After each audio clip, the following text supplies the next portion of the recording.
Today I'm going to work on a simple visualization of an abstract, not necessarily abstract syntax tree of Python, but using the AST in Python to create some visualizations so I can display on the website that I'm building. But first, before I do that, I'm going to talk about something that I realized.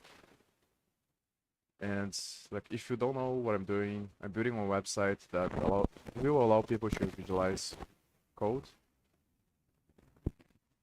And I'm a part of a program from this company called Buildspace that's called Nights and Weekends. And the idea of the program is that you have 6 weeks, and then you have to iterate on the stuff that you're building and share it with people.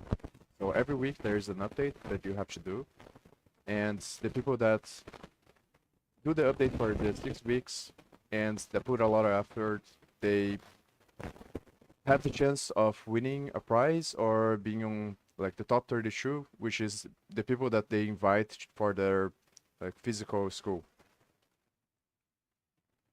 So this is the website that I'm building, and during this season I decided to not do the updates, and that's the stuff that I want to talk about today. That I realized that like I think I did the 2 first updates. I participated in 3 different seasons that they had so far. The first season and the third one. And on both of those seasons, I did all the updates. So, yeah. On this one, like, I had several different reasons for not making the updates. And, like, I'm not gonna dive too deep into like the reasons why necessarily, but if I told everything that I was saying logically, it makes 100% sense, I think, and most people would agree, I think, with the logic that I have of the explanation of all these ideas that I was having and thoughts of like the logical reason why I didn't want to do the updates. But then, like 2 days ago, I was looking into my email and I saw that they had sent me an email that they probably sent for people that didn't, that drop off and didn't do the updates, asking like, why did you quit? And it's probably because they want feedback to improve the system, which makes a lot of sense. And then I was thinking about that, and I was gonna like do a very complex email to send them, like to do the full explanation of the reason why, because I thought that this might help them improve. But then I thought a little bit more about that, and I decided that it's not like in my place to do that, and I should probably not like spend up all this time just like doing this long explanation to them. And then I decided to just send a simple email explaining like roughly why I didn't want to do the updates, which is not 100% the reason why, but it was like a superficial view of the reason why. And then they responded to that, and that was fine. But then yesterday I was thinking about it, and I realized, and this is like the reason why I want to share this here, because the whole idea of my channel is that I'm vlogging the stuff that I'm doing, and I'm showing the path as I build the stuff of what I'm going through and the thoughts that I have. And I think this might be beneficial for people out there that are in a similar path than I am, or they will be in a similar path in the future. So what the reason why I'm laughing and after thoughting a lot about this is that I realized that I'm making this too big of a deal in my mind. And because the way that I was thinking about it is that like I don't want to deviate too much from what I'm doing. And like I'm super focused on understanding everything because I think it is important to break everything down, and I want to understand like everything that is possible. So I have a very strong foundation to do what I'm doing. And I was so focused on understanding the compilers and stuff like that, and breaking everything down, and like I was tunnel vision on the like stuff that I want to solve now, which I have the challenges and I can't like take it off my mind.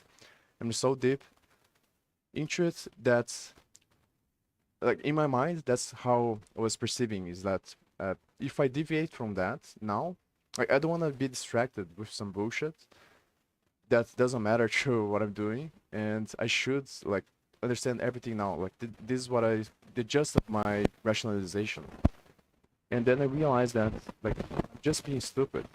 It doesn't make any sense because I've also realized that I think it was on the previous season that I had already built like a simple example of the stuff that I'm trying to do, and the way that I'm thinking in my mind, that I was thinking in my mind, is that I was putting like I was envisioning or imagining that it would take me like a week or 2 weeks to like spend all this time trying to figure out like a simple visualization that I could do, so I could do the updates, like do the video and do the updates, and then this would make me deviate a lot from what I'm doing, and it wouldn't be good. And I have to understand how all this stuff works and have to study all of those other stuff. But then I just realized, like, now that this is just like all lies that I'm telling myself. And the reason why I'm laughing is because, like, I'm the smartest idiot that I know. And I think that it is very beneficial to say this for people out there, because I think that people that will probably watch these videos and people that are in tech as well, and especially now that I've been, like, reading Twitter more and more, I think that it is a very like one of the biggest characteristics of the people that are part of these circles is that they are gonna be more like me. That are people that are too much in paralysis by analysis, and they start like focusing too much on what they're doing, and getting to all this discussions and trying to get deeper and deeper, that they lose sight of the bigger picture, which is just the other aspect of this, and it makes you lose balance. So like a good example would be like if you're the JavaScript versus TypeScript argument, and it's not just these two languages but all the other languages, is that people get too caught up into the nuances of the stuff that they're doing, and realistically, like the end user doesn't give a fuck about what tech you're using or like what's going on. Like they only care about how good it is to use or stuff or not. And there's not to say that it doesn't make sense to have these discussions about the theoretical part and the arguments of statically typed versus dynamically typed, and like what language you're gonna use, what framework, what blah blah blah, all this other stuff. And but it's very important to keep the balance. And this is what I realized, that I'm just focusing too much into this, and I think a good portion of this is just tribalistic thinking, because everyone wants to be like considered as the senior developer or the person that knows a lot, and everyone knows that in order to reach that position, you have to understand very well how things work in depth, and you have to, the lower level you go, the more like an expert you are. And I think that for a very good part, people get way too caught up in this stuff, and then they start to lose sight of what's actually matters, like which is the thing that they are doing the stuff in the first place, which is just create services and actually improve not only their lives but other people's lives. But obviously, it's always a balance. So it is important to discuss all this stuff. It's just that I think that people get too unbalanced to one side. And yesterday I realized this is like I'm actually lying to myself. Like I'm being smart because I understand, like I have this logical explanation in my mind that it makes a lot of sense and it's very complex. And there's a bunch of different reasons like why it's not just that. It's like there's several other different reasons that go into philosophy and other stuff like that. Like I could spend like hours and hours here talking about it. The reasons, like the real reasons why I actually didn't want to do the update. But then I realized that it doesn't matter. Like I'm being stupid. I'm just like my subconscious mind is placing too much of an importance to this in order to prevent me from doing that. Because doing that will make me face the fears that I have.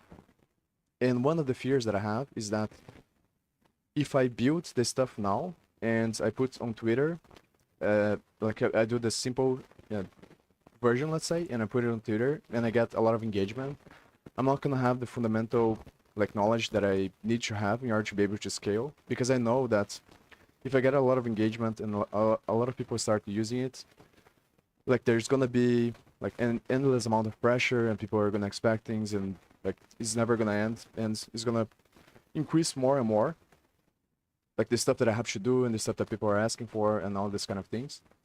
So in my mind, like I'm concerned with like doing the simple part and then getting a bunch of people and not being prepared, because I have this very clear vision on my mind of the stuff that I wanted to create in the beginning, and that I still want to create, but uh, like I'm going too far into it, I think, because like the vision that I have in my mind is like way beyond what I have now, and I'm thinking about all the stuff that I'm gonna do in my head, but it lacks balance because it's not grounded into what's actually happening.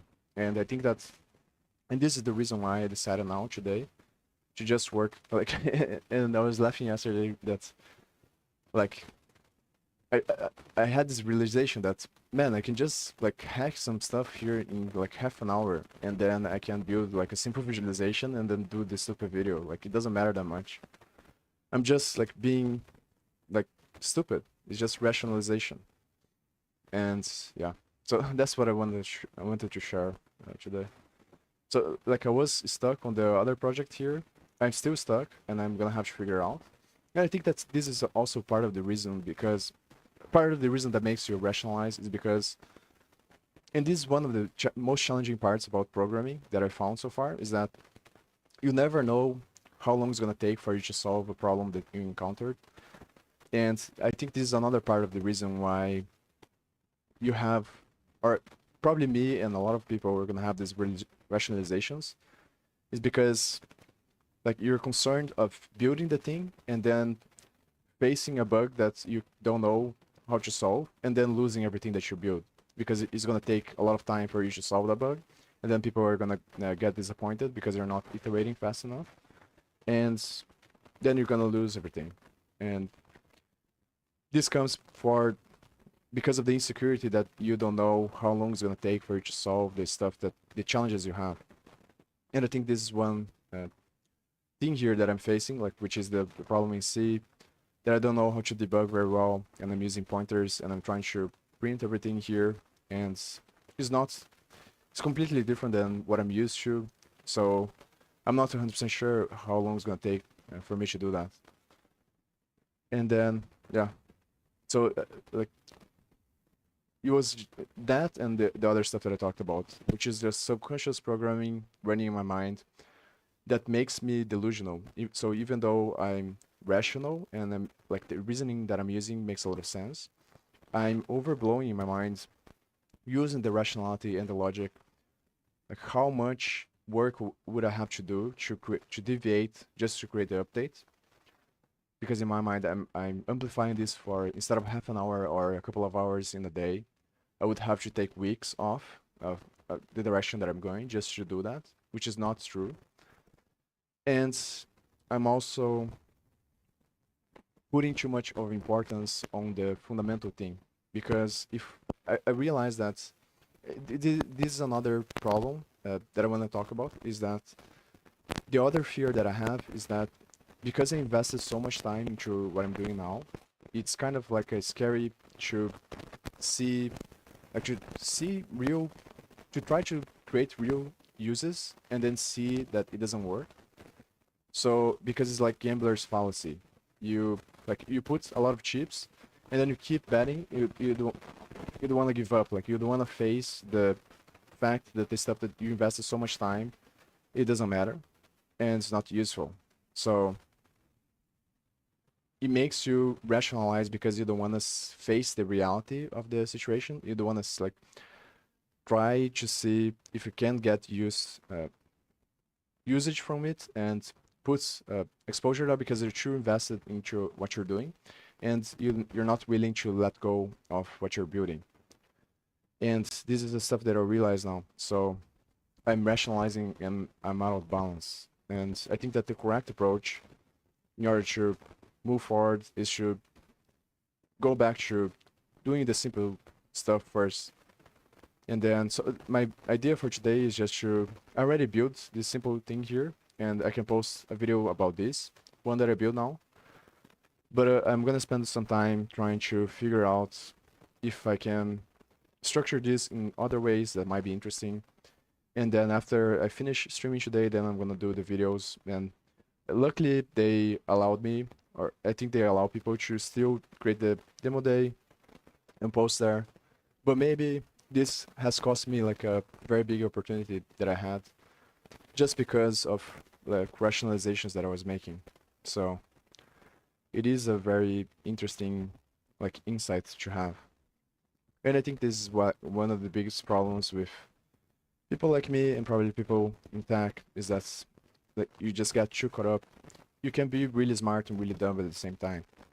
Because intelligence just is just your ability to move fast into one direction, but it's not necessarily your ability to be aware of the direction you're going and trying to change. And I think this is one of the fundamental problems we have as well.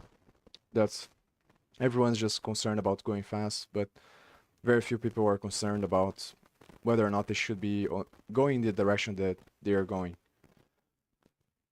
So I think that the most balanced approach now that I can do is just I'm gonna try my best to separate the time. So I'm gonna spend some time trying to do some stuff that I can actually make like that is easier to do and I can think about if it is practical or not, which is gonna be just using Python and the libraries that Python has to create abstract syntax trees and then to parse code in easier ways, not necessarily creating the full compiler, but maybe just finding patterns in files and trying to display that and create animations and stuff like that. And then another part of my time, I'm gonna be spending studying all this other stuff here. There's fundamental and trying to finish the other part, which I also think it is important. But if you stay too much on that side, then it becomes unbalanced. So yeah, now I'm gonna put some music and I'm gonna explain what I did here, and I'm gonna try to create something else. I don't think I'm gonna spend a lot of time. Maybe I do, but I'm just gonna spend some time. The main thing that I want to talk about today is this, and I think it is very. I was very surprised because it's really weird. It's like you're in a trance. It probably the people they gravitate towards stack, and they're also gonna build stuff. They're also have the same pattern where like once you like have a challenge or a problem you don't wanna like take your mind off. It's like extreme focus, and you can just think about that all the time.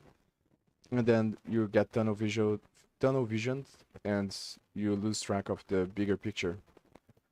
And I think a lot of arguments on Twitter are about like they highlight this mechanism as well, that people get too invested into the tech that they are using because like they are passionate about it and they want to understand, but then that makes them lose sight of the overall bigger picture, which is the reason why they probably are doing the thing in the first place, to just provide value to other people. It's not about like what tech you're using, it's about what the end user is actually getting and are you improving reality or not. So it's not like that the other side doesn't matter. It's just that there's always balance needed, and people in tech and people that are building stuff are gonna rationalize to the other side. And this is one of the benefits, I think, probably the biggest benefit on nights and weekends and this program is that it forces you to like think about the other side. And I think it's very good to balance it out. People that are trying or are too much like me, that think too much. But I also think that they have some problems that they have to solve. And this is the stuff that I was gonna get into the email, but I think it's not worth it to talk about them here. And I think that they are on the right track. I think like based on the stuff that I've seen and like the feeling that I get from the Buildspace team, I think that they have good intentions and they want to improve. So I think they are on the right track, and eventually they are gonna like iterate and make the thing better. So let me put some music here.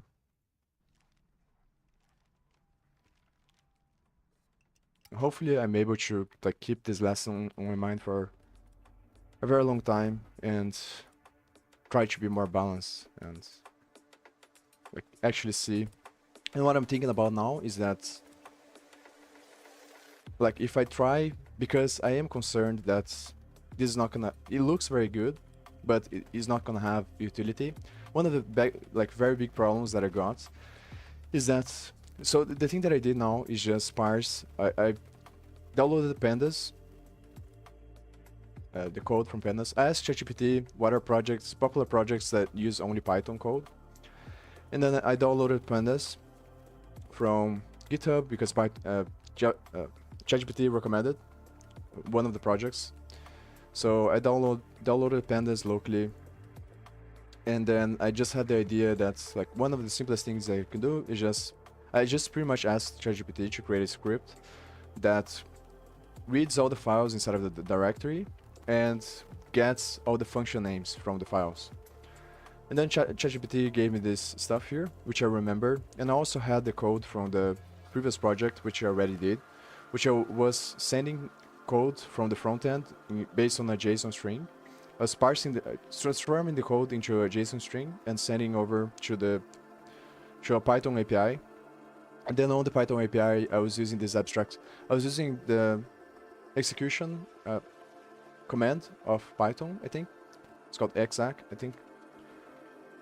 And the compile, I think, command as well. And also using the AST, I think. So it's pretty much running the code and getting the stack frames, and then I was parsing the stack frames and like extracting information, and then I was passing the data structure again to the front end of the abstract syntax tree, I think, from the code.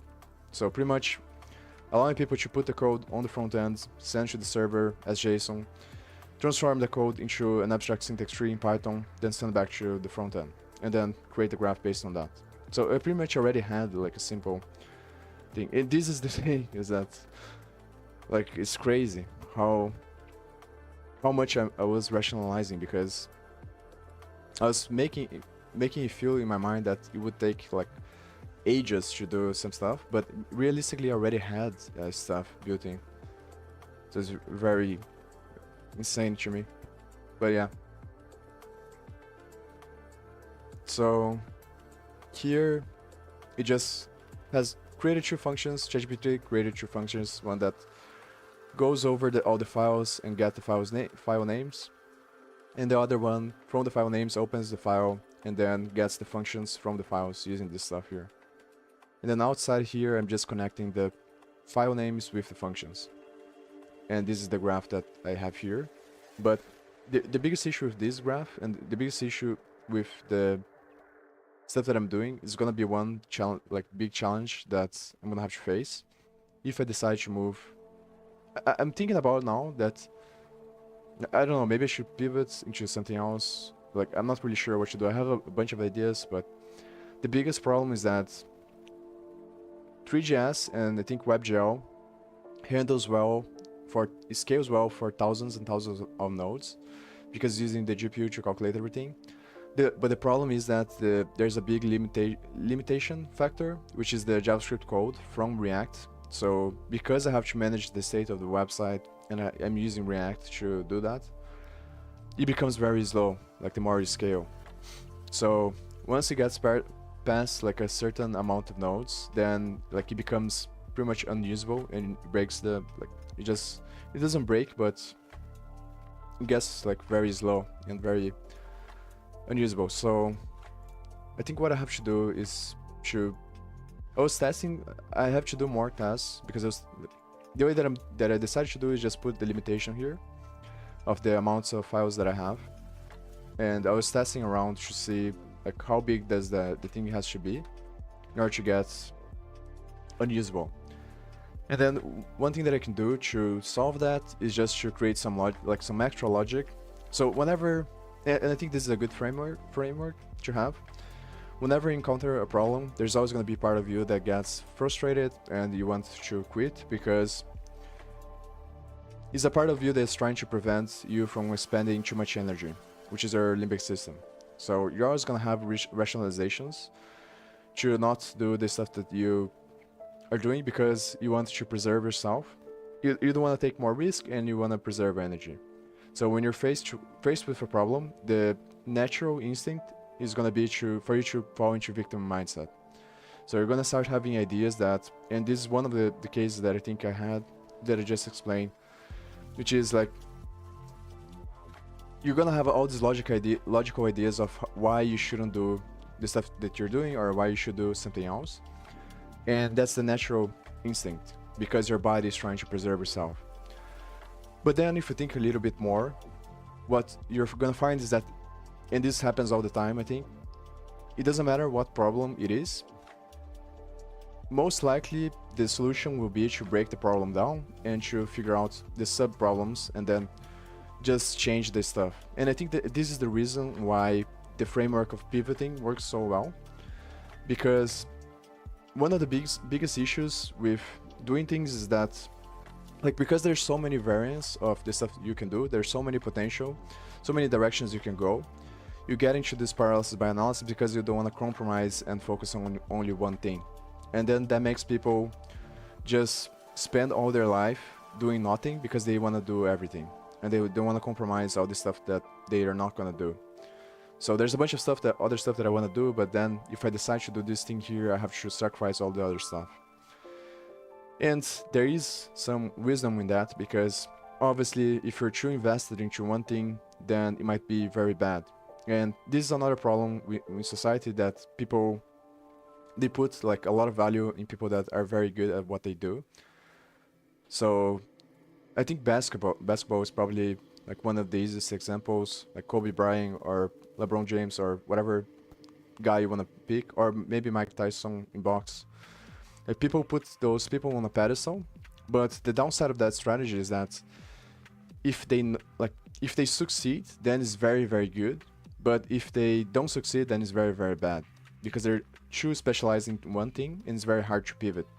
That's one of the biggest problems, is that like the UFC, for example, people always talk very well about the person that wins, but then they don't realize that like a lot of these people, there's a lot of people out there that they just spend like a bunch of time fighting, and then they get head injuries and stuff like that, and they never have the recognition. So this is the downside of that strategy. It's not good or bad, it's just like a risk-reward kind of thing. But then on the other hand, you have the other extreme, which is people that just try to do everything and then they do nothing. And I think that the best strategy is probably this loop, this cycle, which is that you choose one thing and then that thing is not going to work, because the universe, like, you have one plan in mind, but the future is not computationally reducible. So there's too many variables in the universe to calculate everything that is going to happen. And maybe that's not what you want in the first place. In one way it is, because it is safer for you. So if you could calculate everything, then there would be no risk. So we wouldn't have to face adversity, because you would plan everything out and it would be safer. So part of you always wants that. You want to be able to know everything beforehand, before you take the risk. But then obviously the issue with that is that that's not how reality works. So in order to reach the balance, I think that what you have to do is just compromising one thing, and then you're gonna face challenges along the way. And then once you face those challenges, you have to be aware of your natural response to rationalize. And after you have the natural response, then you have to ask yourself, like, how do I break this problem down and how do I pivot? And I think that's exactly what I'm going to try to do here.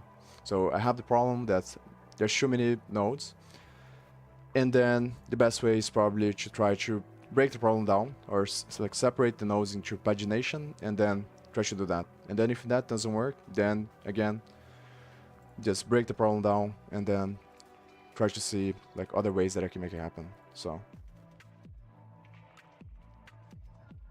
but obviously the downside of this as well is that it's gonna be like very complex. So this is the stuff that I'm thinking about now, which I'm not really sure what direction to go. And I think it is like very hard by nature, so there's nothing you can do about it. It's kind of like working out, that you can't skip the process. You have to go through the challenges, and then each challenge you go through, you get stronger. So it's not about getting anywhere, it's about becoming someone. So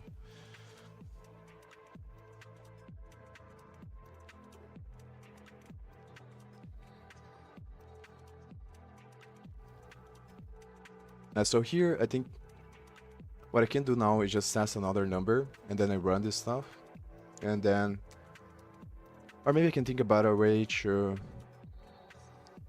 One approach would be to like see if I can find libraries that test how or when is React gonna break. And the other approach is just to test roughly. I think I'm not gonna spend too much time on finding frameworks to figure out the exact times that because I could, like, for example, create a class here or something like that puts this as a variable, and then I create like several different graphs, and then I build a gradient, and then based on that gradient I'm gonna see like the spectrum of the space and time computation, which is ON notation, for when JavaScript is going to break down, and then I can try to optimize the code for that direction, where I look at the code that I did and try to see if there's any other algorithms that I can use or break down the stuff that I have and then optimize that way. But I think that's not probably the smartest decision, because I don't know, like I said before, I don't know if this is going to be useful or not. So I think the highest priority is to try to make stuff that is useful first, and then from that point, then I optimize. So it's like, think about, or try to make stuff that is useful. If I find something, I have to try a bunch of stuff and then post videos about it. And then when I find something that people think is interesting and that's not very hard to do, then that's when I start thinking about like how to optimize the thing. So I think the best thing to do here is probably to test different numbers of nodes. And I think probably it's going to be somewhere around 400 or 300. 300. Because it is not really 300 nodes at the edges, so it multiplies, so the size of the file gets bigger. So that's what I want to see here. So I want to see how big of a file I can have, how many edges and how many nodes, before this stuff starts getting like too slow. I want to see what the limit is, and then what I can do is just. So one of the main things that I have to do, I think, is to think about like what is the easiest way to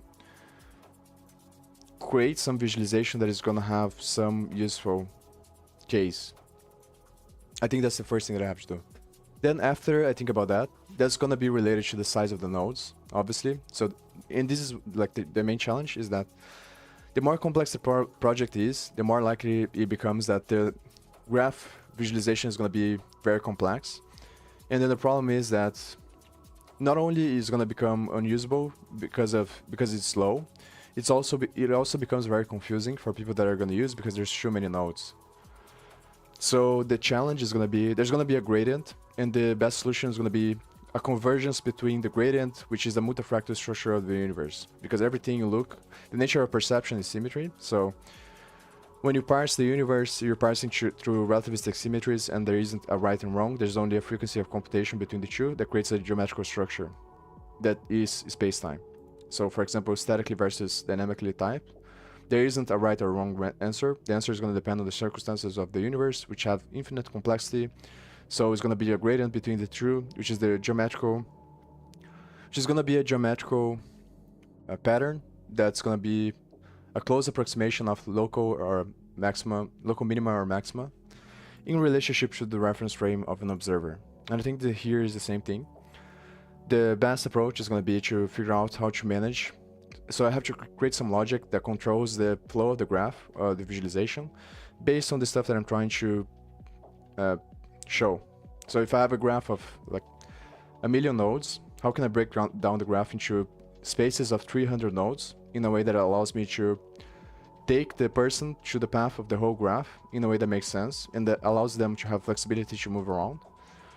And based on each slice of the section, it's kind of like the spectrum of light, if you think about it. Like imagine the spectrum of light can shift from left to right, instead of just being fixed into the space that it is. And the universe has an infinite spectrum of light. So because you can't look at everything at once, and I think that's part of the reason why, that is part of the fundamental structure of reality, is that the nature of perception itself, the nature of space-time itself, is the reduction of infinite potential. So you only have time because you have limitation. So time is an illusion because the ultimate reality is always infinite. And what creates the illusion of time is the illusion of the limitation, which creates the geometry. So the passage of time is the illusion of the convergence of higher degrees of complexity in relation to a reference frame. So that's why it seems that everything is always becoming more complex, because that's the essence of time itself. But in reality, everything is always the same level of complexity, because the essence of computation is the convergence between the data in the symbolic representation that it creates, which is computation.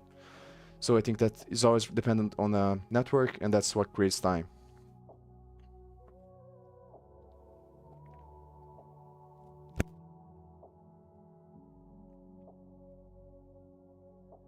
So just in the same, I think it's the same logic here, that because I can only show like a limit amount of space, there's also an infinite amount of space to show.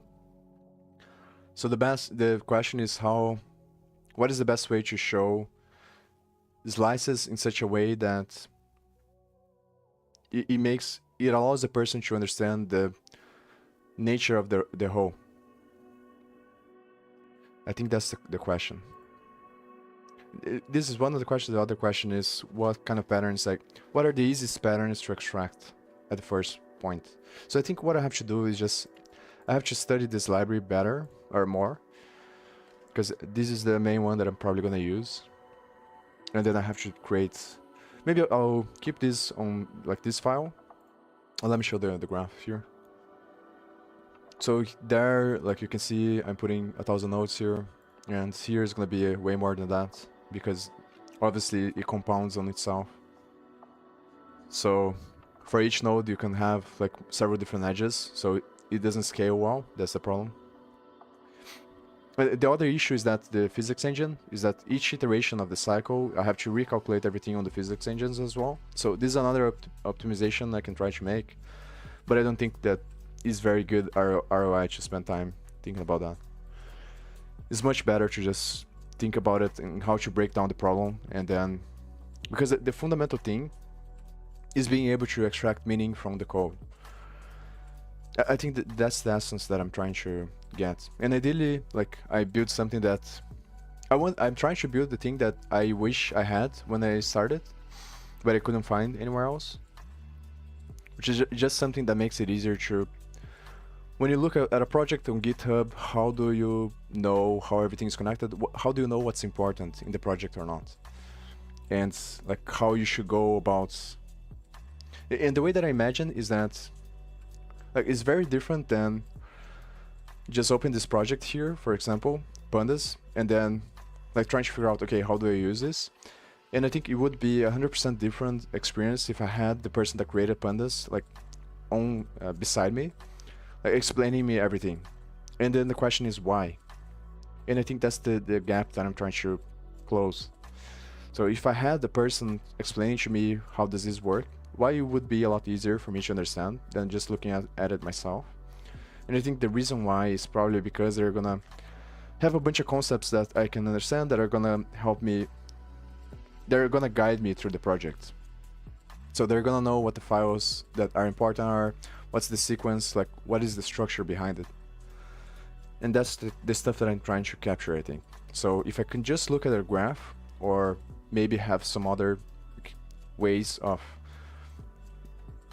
perceiving the information, like how can I structure things in a way that is going to allow me to understand everything. That makes sense, in a faster way. So I think that the first thing that I have to do is probably use ChatGPT and explore this library here. So the first thing I'm going to do is just test the node sizes, and I'm going to put, I think I'm going to be conservative on the sizes of the nodes. So I think that's better. It's because like the better experience you have when manipulating the graph, I think it is a lot more important. So it is not worth it to push, because I can have a graph that is like reaching the limit, but then is still laggy, and it doesn't feel very nice. But then obviously the trade-off, maybe I can give a range as well.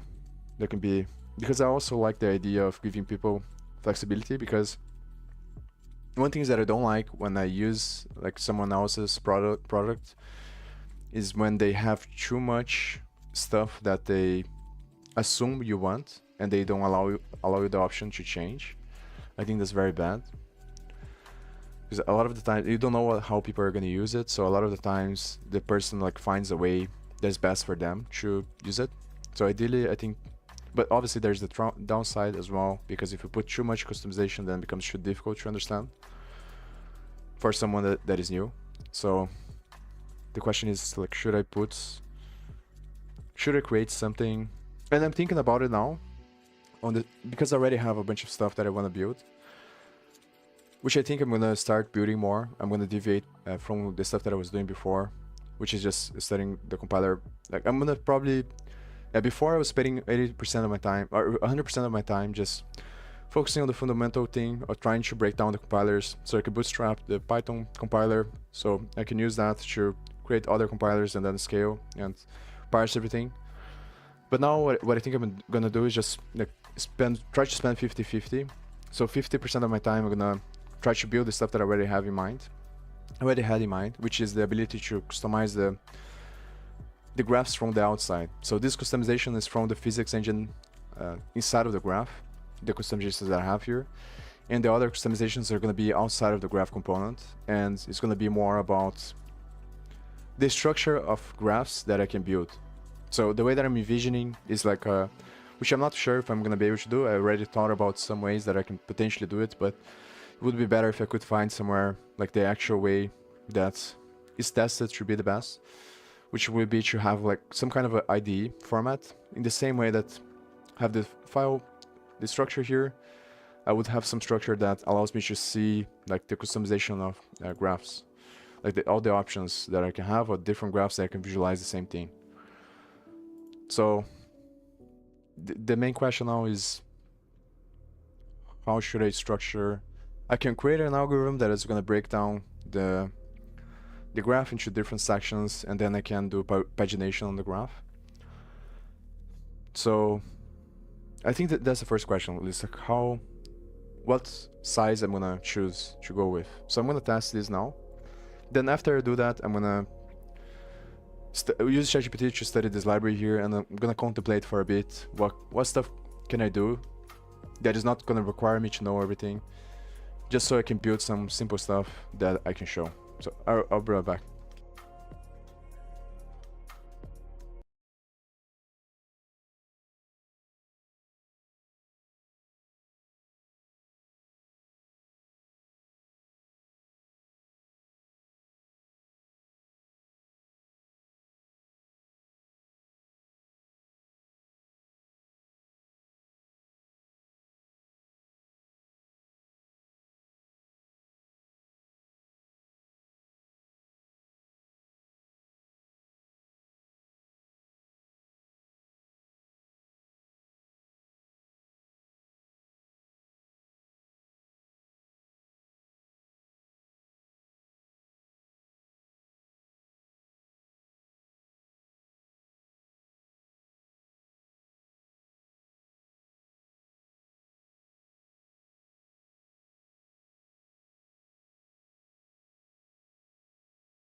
It's so funny to like think about Twitter, and like, it's very clear to me now.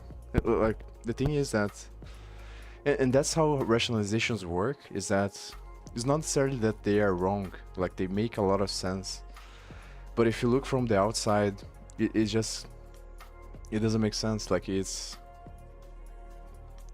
and I think that's like Twitter is a very good example of this. Like people spend a bunch of time discussing these things, but the thing is that it does matter, and that's why it's funny. But like from the perspective of the user that doesn't understand all this stuff, like the user doesn't give a fuck about whether you use Go or Rust or whatever. And it's funny to see like how we get like so invested into this stuff that,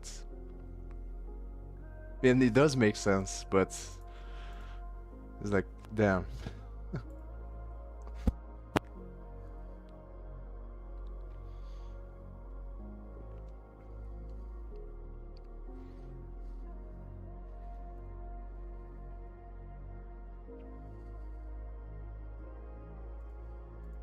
Maybe I should talk about my opinion on the JavaScript.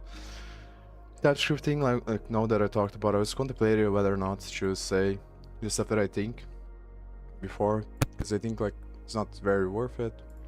But now that I talk about it, maybe I should just like say what I think.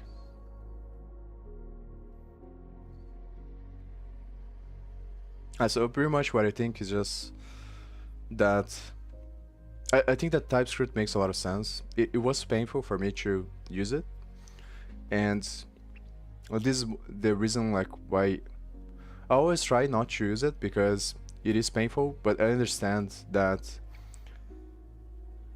the positive side of TypeScript is that you have more robust code. So like for people, for both sides of the spectrum, is always going to be better for you to try to put yourself on the other side.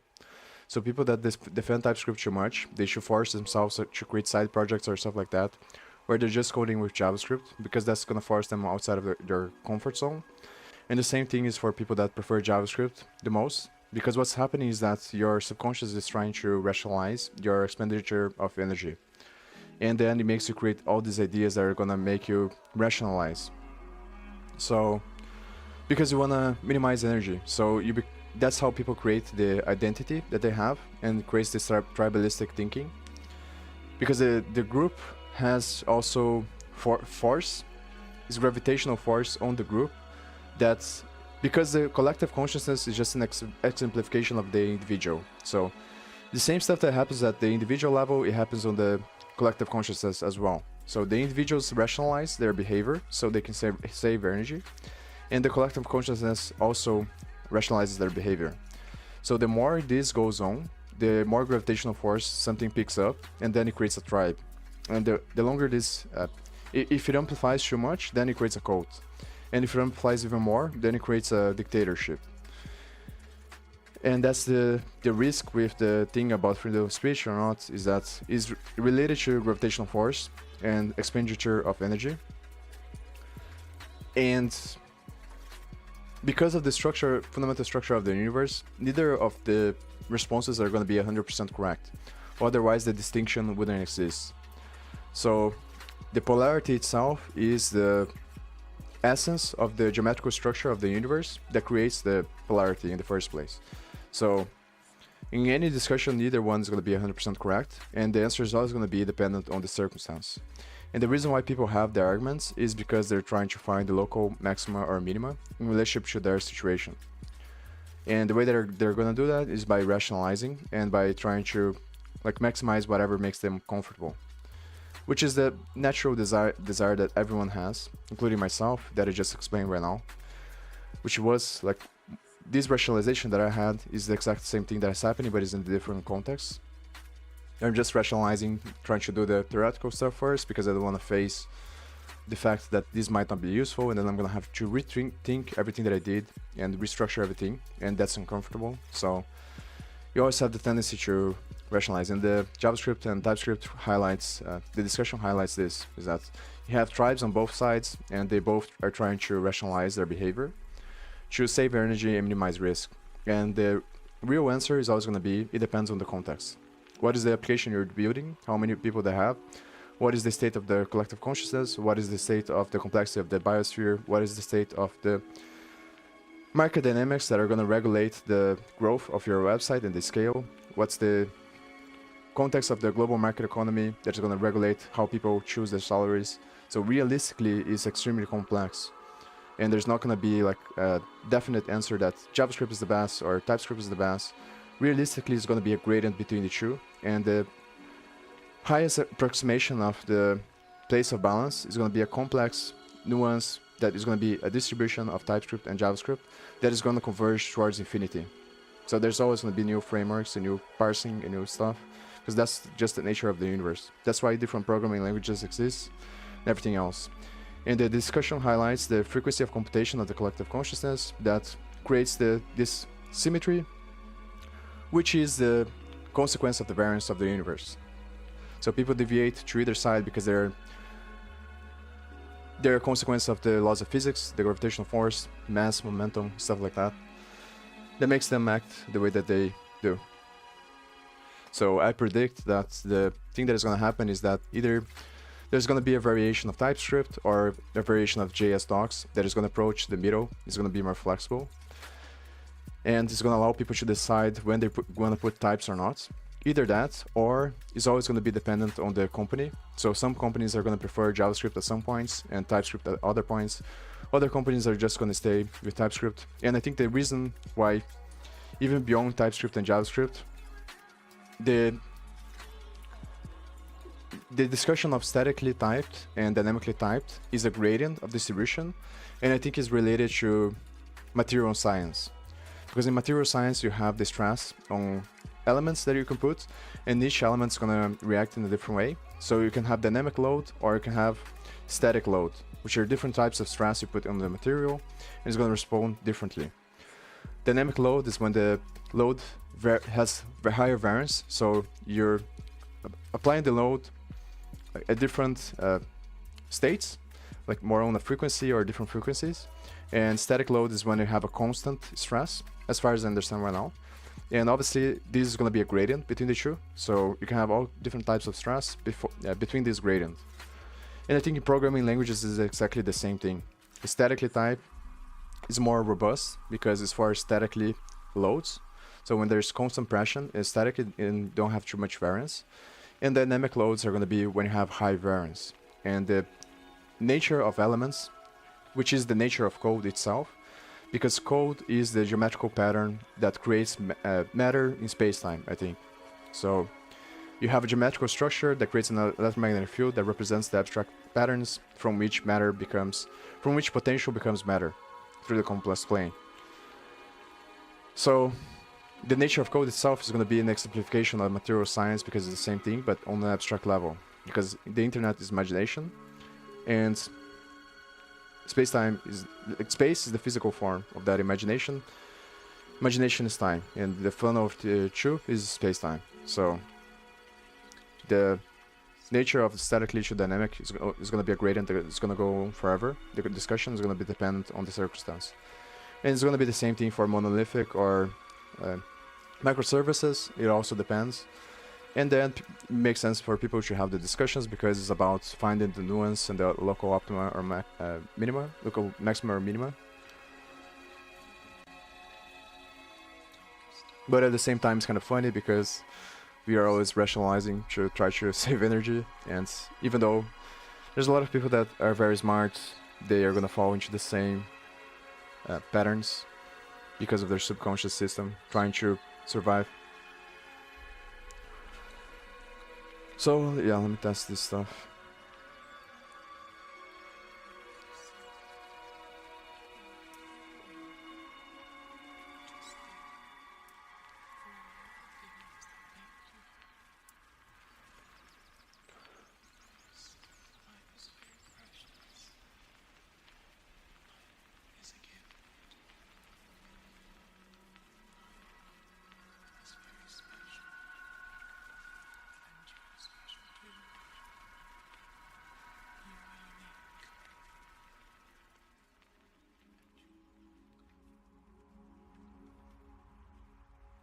Yeah, I think like this, you can see that's already getting very...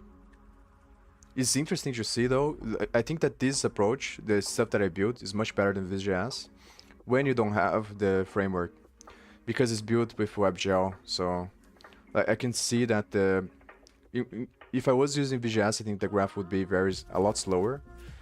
But it's almost like you can see this discrepancy between, like, you have the actual graphics, the speed of the graphics, and then you have the speed of the calculation of the things. And I think this is what creates this weird effect that the visualization sometimes seems like is not having problems with loading the stuff, but then the calculations of everything are having problems. So it's like a bottleneck on the thing. The other downside that I realized with this stuff here is that because of the nature of the visualization, which is in 3D, 3D graphics, the labels, when there's too many edges, the labels get hidden, and there's nothing I can do about it, because if I change the Z direction, is in 3 dimensions, so it doesn't make sense, because you can always rotate and do stuff like that. But maybe this is the way that you, like, it's just a inevitable downside of the thing. Maybe rotating helps. But I think that it is good enough, because you can always pause the thing here. The other thing I realized I should probably put... So one thing that I'm definitely thinking is creating a search space here. I think I'm probably gonna do that now. Maybe not now, maybe... I think I'll leave this stuff after I have the video, and because I want to be able to finish the demo day video. I think I'm gonna post another video on Twitter, just showing some simple visualization, which would be like another launch, and then I'm gonna do a demo day video where I'm gonna take some footage. I think I'm gonna take footage that I made from the previous demo day, and I'm gonna put together, and I'm probably gonna post on this channel as well, because I want to show like where I was back then and where I'm at now. I think that's important, because it allows people to see the progress that I'm making. So, but I think that's gonna take some time, and so it's probably not very good to put the search here. I think it's better to try to think about a good way to visualize, or something that might be interesting to visualize, some connection. This is another problem that I have, is that when I disable physics, it's not updating the edges anymore when I drag. And I think it's because of the way that I did there, the structure here, where I made it based on a flag variable, I think.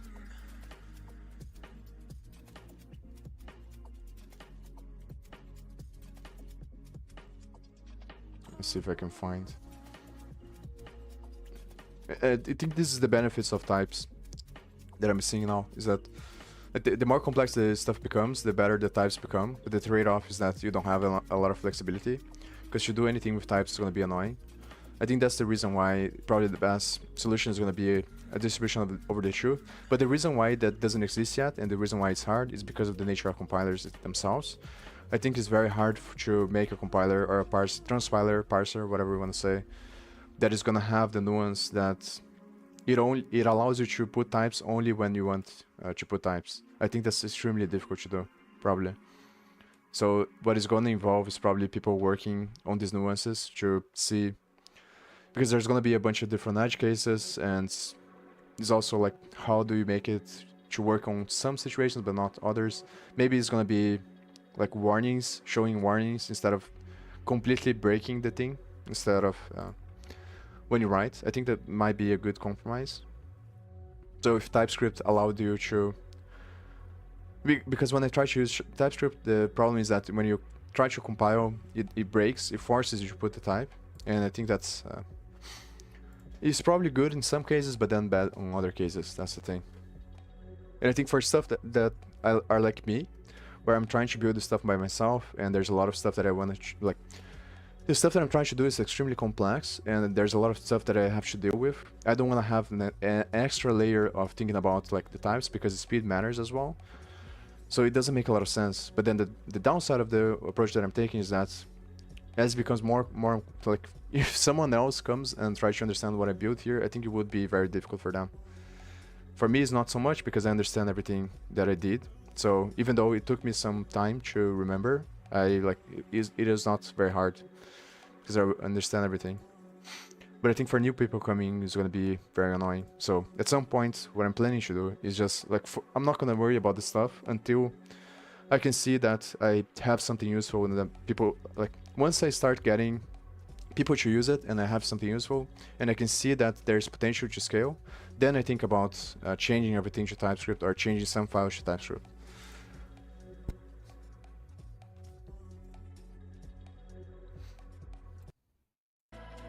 But until then, I think it's just a waste of time. Well, let me think about it. Well, another thing that I caught was a mistake that I made that I didn't realize. And I think that the reason why I did things like this is just because I was trying to make it work fast. And I remember that I had these thoughts when I was doing like, oh, this is not the best, but I just want to like make it work so I can move on to other stuff. And the problem is that the way that I did the nodes from edges mapping here, I was just looping over the edges. And I'm pretty sure I remember that I thought, as I was doing, I thought like, man, this like can be dangerous, like. But I decided to leave for later. But the issue that I had is that this thing here, it breaks on the edge case where you have a node that doesn't have edges, because then it doesn't create it wasn't creating the mapping of the ID to the edges, to the list of edges. So the quick fix that I found here is just to loop over the nodes, then create the things instead, and then loop over the edges and push the edges to the thing. And I'm using this to visualize, so I found that it's better to map the node ID with a list of the edges that the node has to create a visualization, because it allows me to have more control over what thing I want to highlight. So maybe you can do something with the links as well. No, that wouldn't be very hard. I think the hardest part with the link is that... Actually. This is an interesting idea. So one idea would be to map the problem with this idea that I'm gonna say now is that there can be a lot of nuances because of the way that the thing is gonna be, because then like what I'm doing is linking my website to other website, which increases the variance, which is gonna make me lose like control. But because what I'm thinking about doing is just getting the absolute links, because this is gonna be a pattern. So for example, I was gonna have GitHub here in the beginning. And the way that I set up the links, I can put absolute links now, but I'm not really sure if I can put relative links. So one idea would just be to map the file path with the links on the repository here. So right now, when you click the link here, you just gets to this stuff here. That I would be funny to put, but because I was gonna think about this later. But now what I'm thinking about is that it would be nice if I could click the link and then it takes me to where the function is at on the project. But maybe that's true. I have to think more about this, I think, because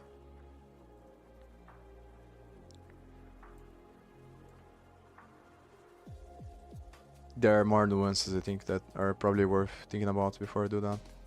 And this is another thing that I realized is kind of annoying. That's if every node has a link, then sometimes it becomes difficult to navigate because I clicked the label by mistake. But I think that is maybe what I could do is an option to disable the links. That's another thing. So I put on the edges here.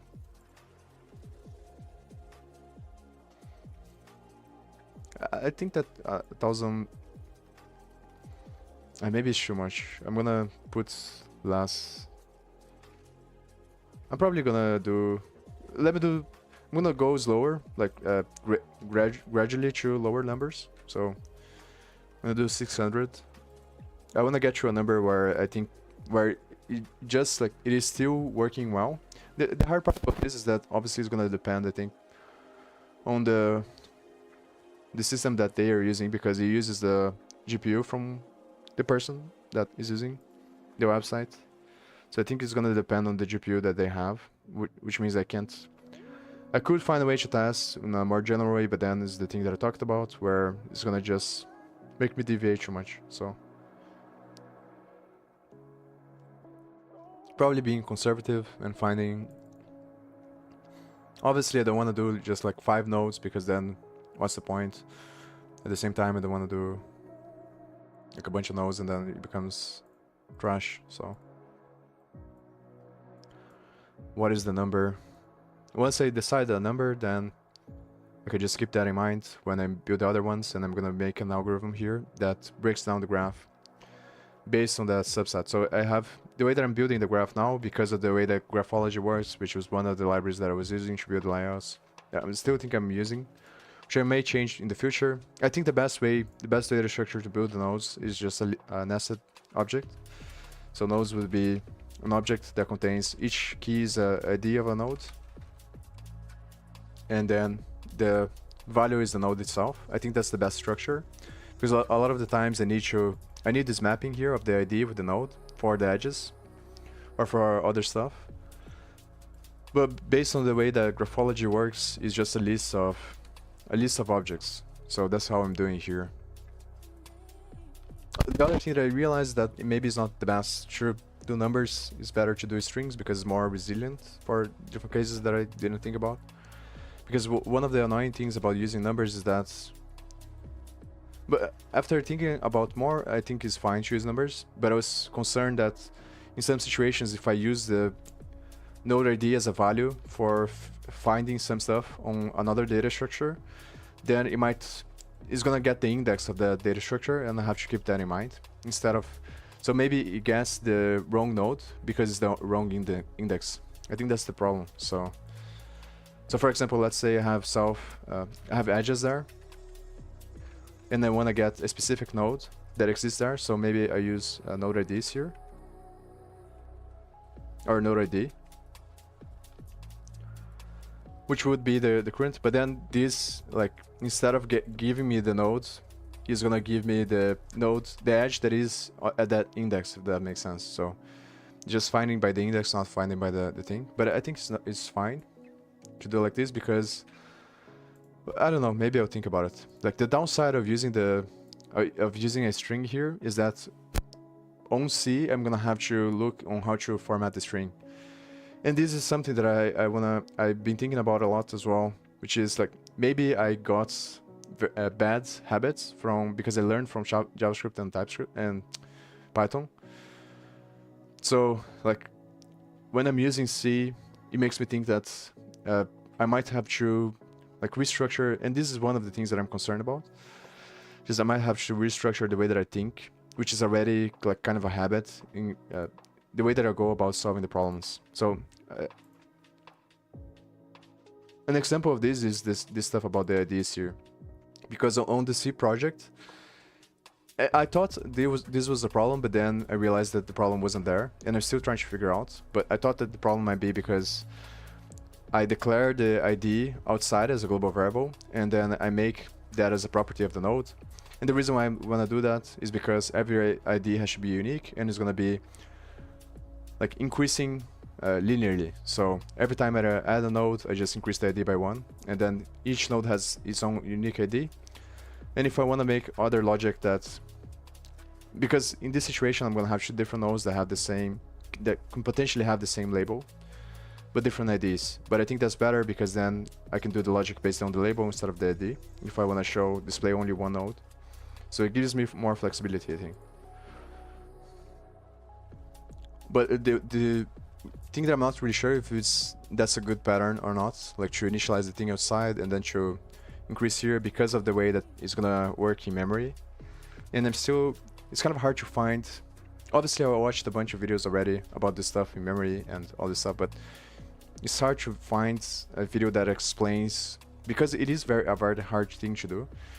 Not only explains like in the simple example, but on the context of a bigger application, how the memory is going to exist throughout the application itself. I think that's very difficult to find, because here, the way that I imagine is like the global variables are going to be, here's not a global variable, it's a variable from the class, but in C I was using a global variable and then updating the global variable inside of the function.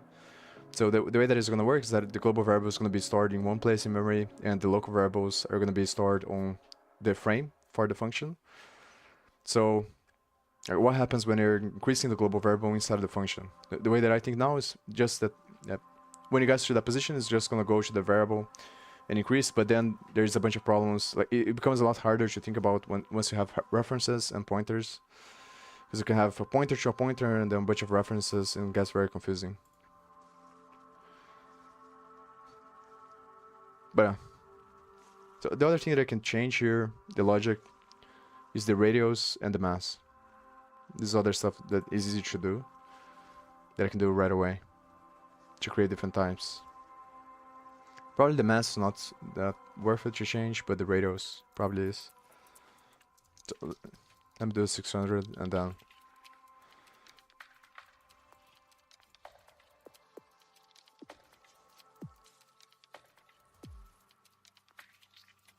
I think I'm gonna leave this file here, and I'm going to.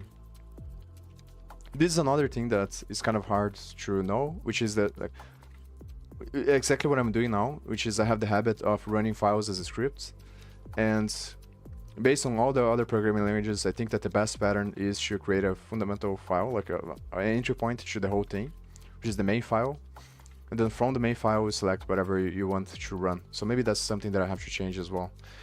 But the reason why I have this habit is because of the annoying way that Python imports work, which is when you use relative imports, you have to run the project from using the Python command. You have to run from the root of the project, passing the m flag, so that the Python recognizes the relative imports. If you try to run the file as a script, then it fucks up the thing. But I think that this is the reason why it does like that is because of this fundamental thing, is that it encourages you to have this better pattern in mind. But the downside of this pattern is that of creating one file, the main file, that has the main function and runs everything you want to run. The biggest problem I have with that is that then every time that I want to build something and test, I have to run the whole thing, and that's not necessarily what I want to do. I think it's much better if I can build like each single part separately and then test that part separately and then build the whole thing. But then an argument would be like you should have the thing you have to do is just create tests, and then you can create a test function and then use the test function to do the thing that to test the thing that you're building, and maybe that's the best way, but I'm not really sure.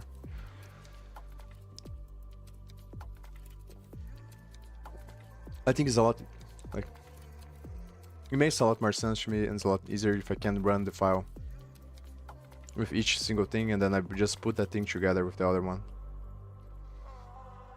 But maybe I'm wrong. Maybe it's one rationalization that I have, and I should try to learn tests as well. This is a bias that I have. I think it's gonna be probably in the middle. So it really depends on the situation. So in one way, it feels that there should be, or maybe there is ways where it allows you to run just a file and then build incrementally like that. And the other approach is just to build the tasks and then test everything. And I think it probably is going to depend on the circumstance and a gradient between the two. But I think I should probably. The reason why I'm avoiding tests now is because there's too much stuff to focus on. So I think that's going to slow me down too much. But maybe I'm wrong. I have to think about that. So what I'm going to do here is just change the name of this file. Yeah, let me think about this. So I'm gonna create a main file, and then I'm gonna import everything on the main file, and then I'm gonna separate. I'm trying to think about what is the best way to structure the functions, so I can reuse the functions on other files. Because I'm probably gonna use this function here, on the other ones as well. So maybe instead of parse files, I put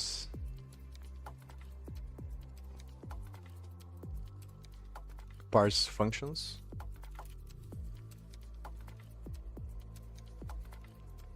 Or I'm gonna leave as parse structures. So instead of running this thing from here, I'm gonna create a main file. I'm gonna put this stuff on the main file. And then here on this file, I'm going to think about different functions that I can build.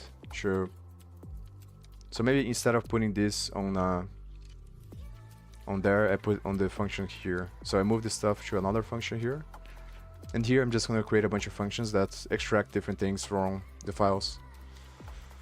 And the idea is to go over the whole project and then try to extract meaning from the files.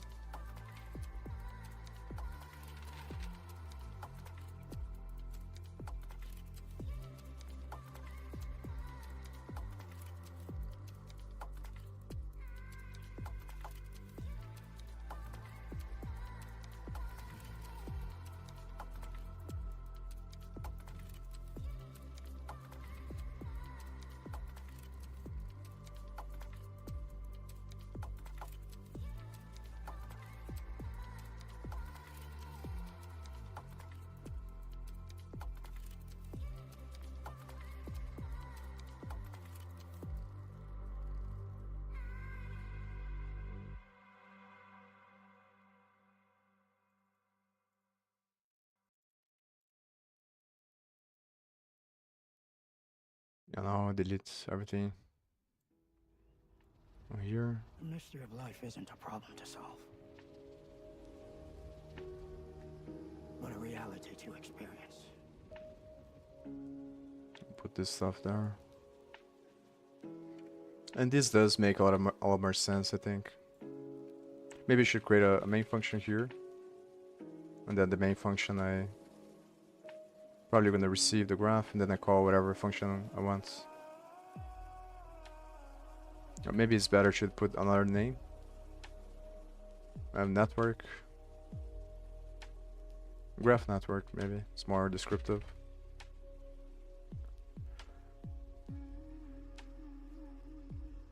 And then here I import, I'm gonna return for now, I'm gonna import the function there and I'm gonna, so remove this stuff from here.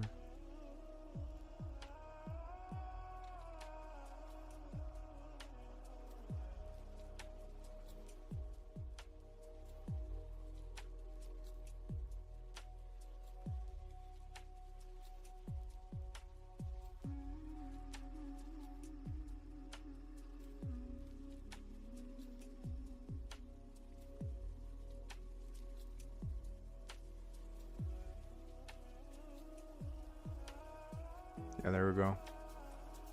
I think this way does make sense, but the annoying thing is the thing that I talked about. Maybe I should go... Maybe it is a good idea to look into tasks now, because it also... And the thing I have to think about is that I have until Thursday. I think today is Wednesday. So I have until tomorrow to create the demo day video, and I want to get that out of the way first. So build a simple visualization that has at least some like potential of useful value. I want to build something that just allows people to see, to have an idea of how this can be useful, I think. And maybe some people hopefully will give me feedback and suggestions of different things that I can do.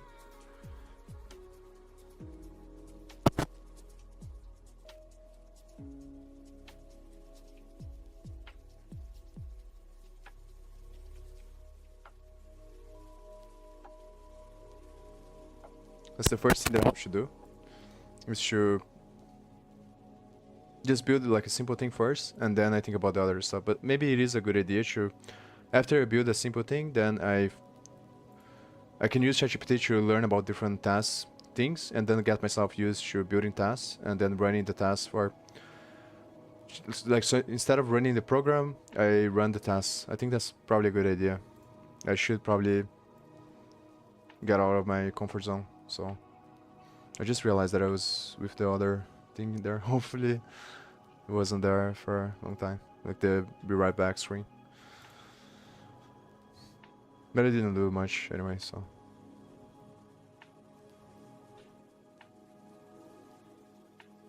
Yeah, so now I remove this stuff from here, I think. So this, yeah, that's what I'm gonna do. I'm gonna task the size first from here, and once I find a size, then I build something simple. I'm gonna build another function here.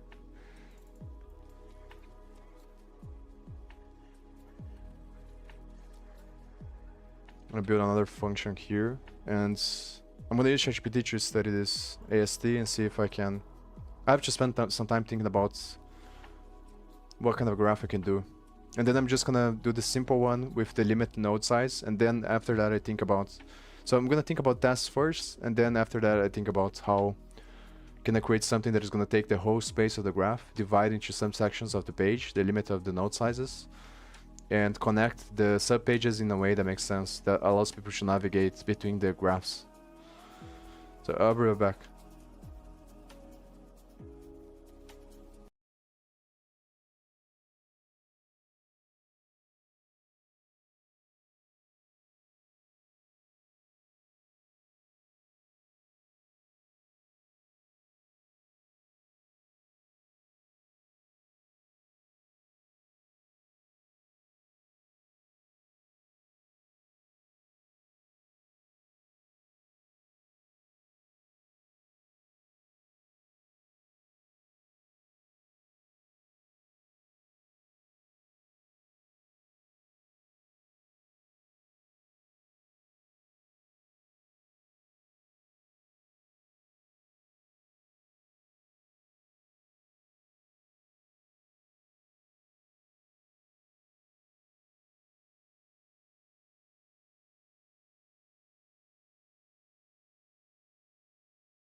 I don't think I need to return anything here.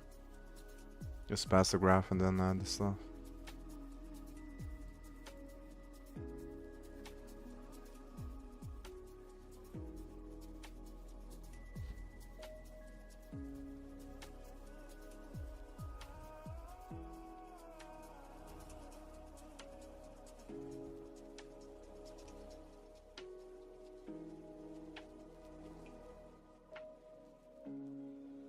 So maybe here, yeah, I should move the...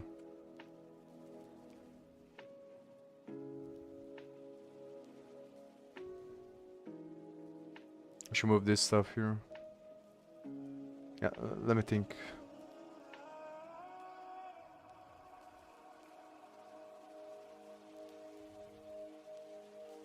So I should have another thing here.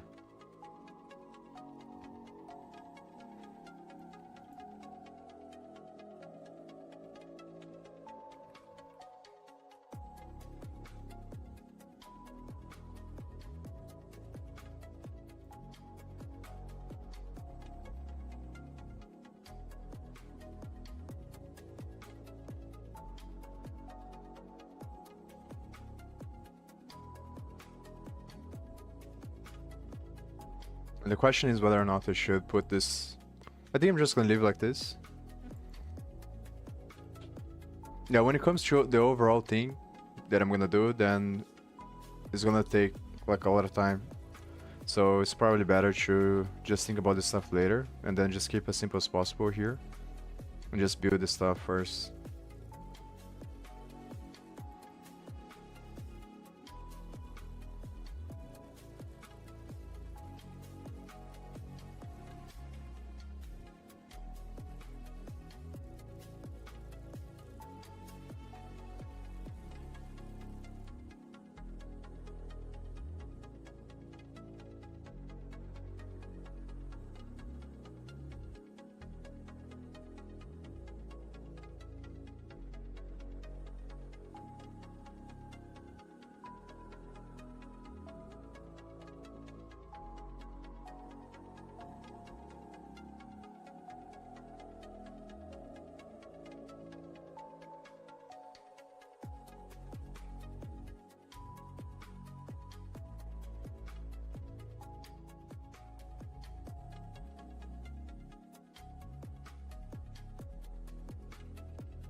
Yeah, let me do quite.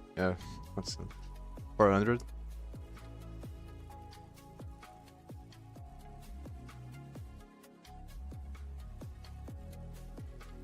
I'm probably gonna do it with 300 or 250. Let's see 400 first.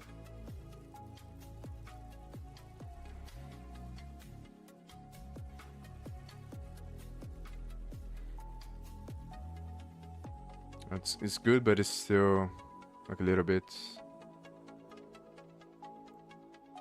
Maybe maybe 350 is fine.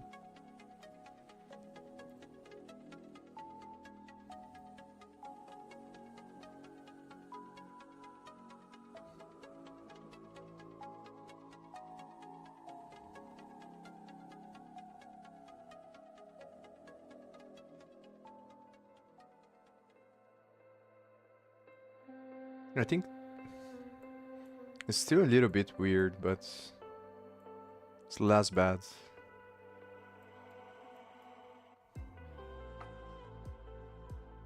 So maybe 330. Yeah, it's probably 330. I'm gonna stop now. And then after, I'm gonna use ChatGPT to study the libraries. And the way that I'm gonna do it here now is just to comment this out and put whatever I wanna put. So, and this is the stuff that I was talking about, like, because it would be hard. What is gonna be hard is just the scaling part, because then I have to think about all these design decisions of what the stuff I'm gonna run here and how I'm gonna structure everything else. But that's not worth thinking about now.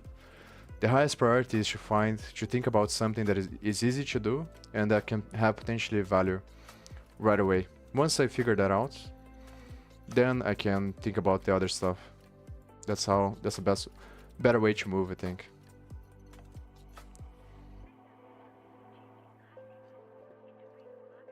But obviously I'm still gonna focus really hard on trying to understand the other stuff, because it is definitely important. It's just harder and takes a lot longer time.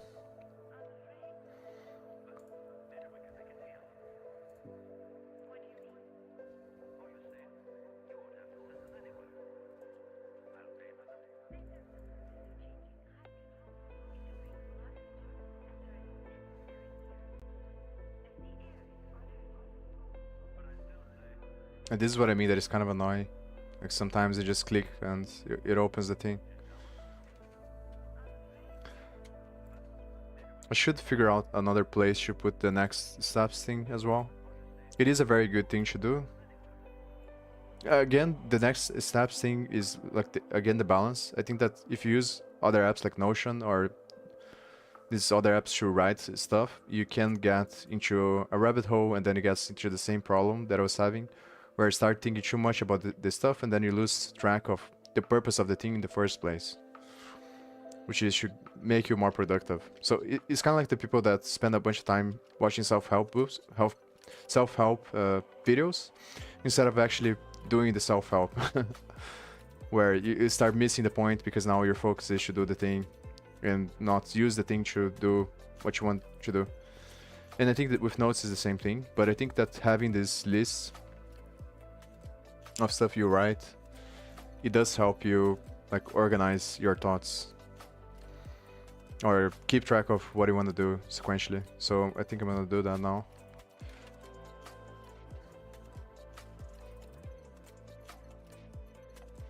I'm not sure. I don't think I'm gonna put the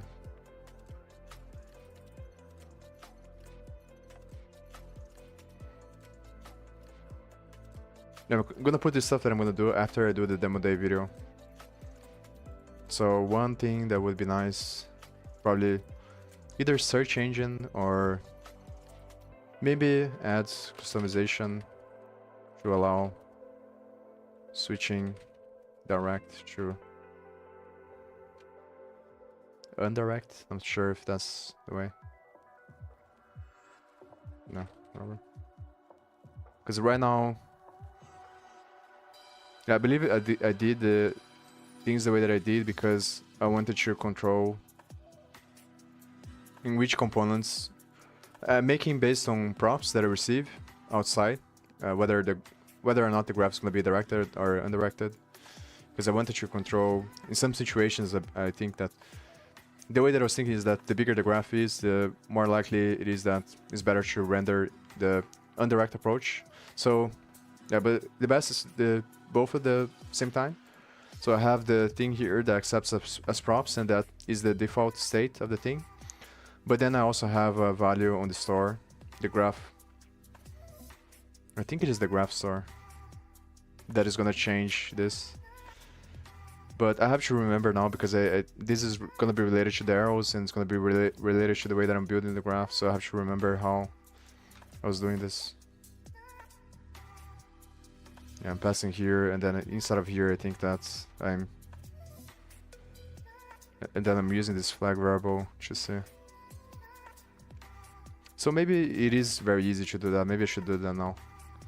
I want to create a button, and I think I'm gonna put it outside of the other customizations. Or maybe I put it inside of edges.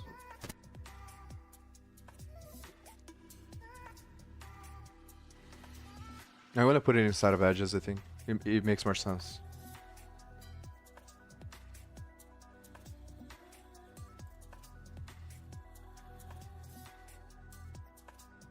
So the only thing that I have to do is just go to the component, then copy the checkbox that I have for the other one.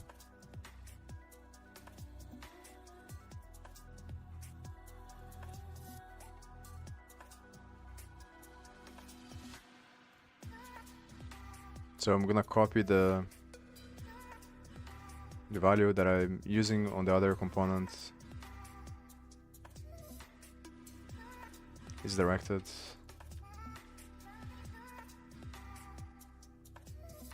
Or maybe we should just copy here.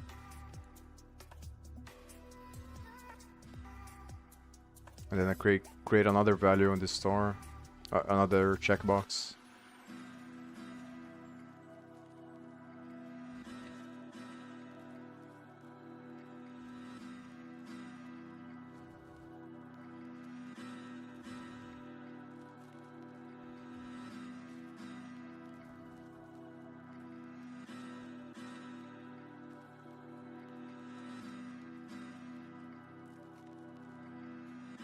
So probably here.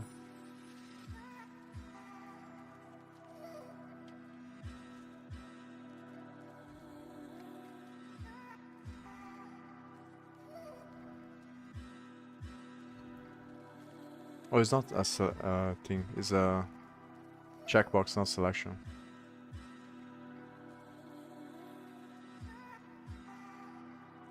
Yeah, I'm gonna copy the one from the physics one.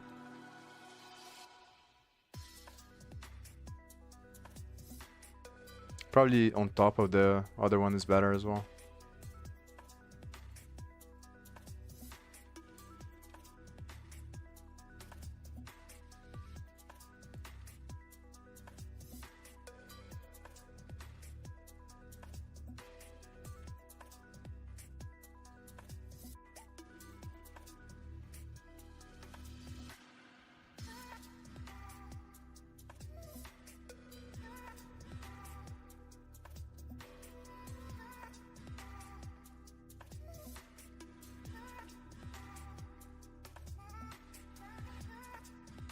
I have to remember how I did this stuff.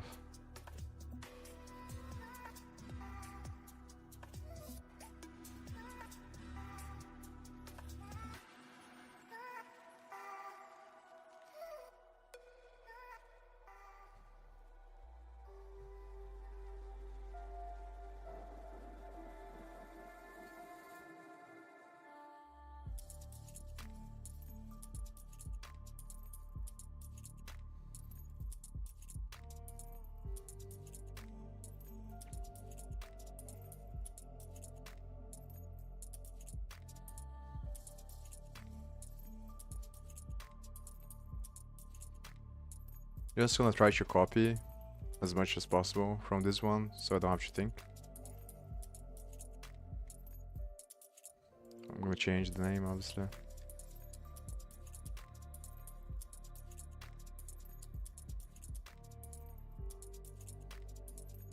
And so here is gonna be is directed. So this sets up the value for the check whether or not it's gonna be marked to be equal to this value of the store that I have. It's a Zustan store that says that holds the state for whether or not the graph is gonna be directed or not, which is a flag variable that determines whether or not I create the arrows on the graph.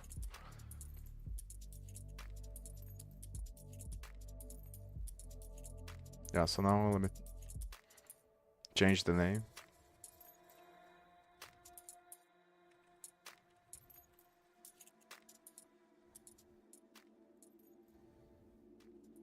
And then I have to... I'm gonna see on the function on the other one. Just copy the function that I used.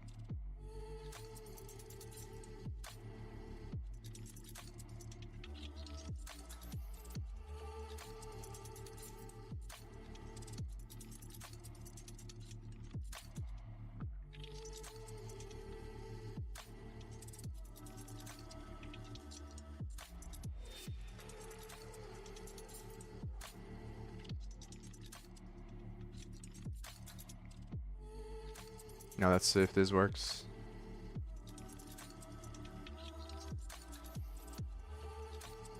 What is the fact?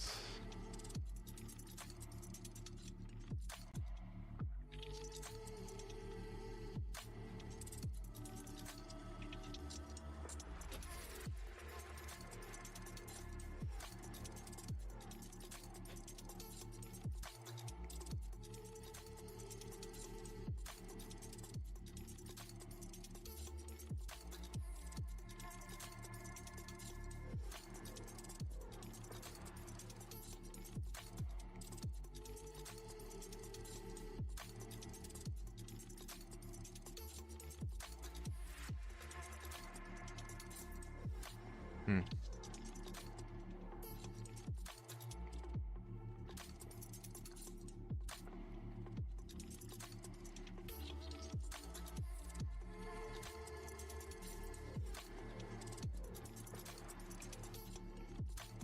I'm not sure if I did it like this on the other ones. I don't remember really well. It's in the selection. Yeah, I think it's outside of that div. It's enable. And now I have to change the size of the thing. Which I did based on some calculation, but I don't remember really well. I think it's on this thing here.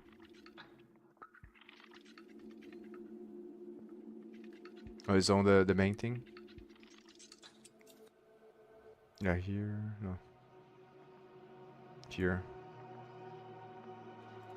So I'm increasing the size of the div here based on the elements I have there. I don't remember the exact number, but I think it's around 30 or something. That each thing occupies. But maybe I have to change this here because it should.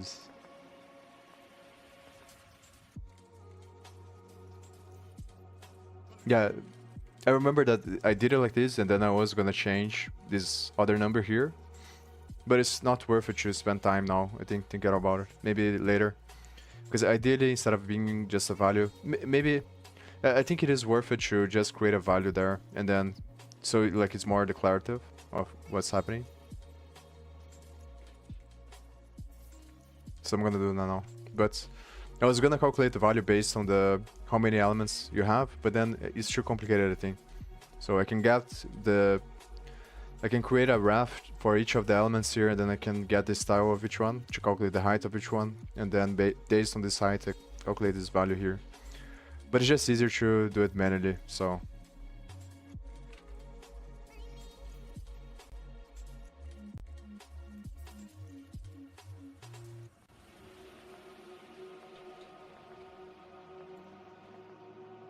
What name can I put this?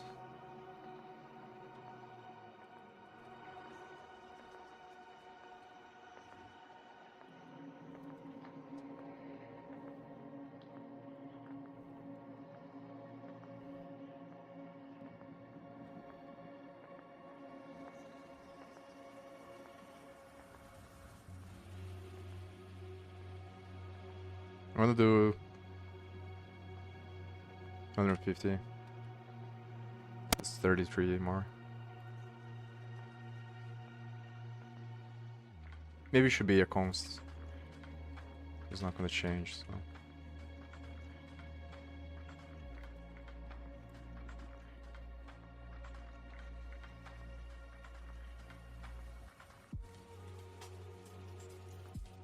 There we go.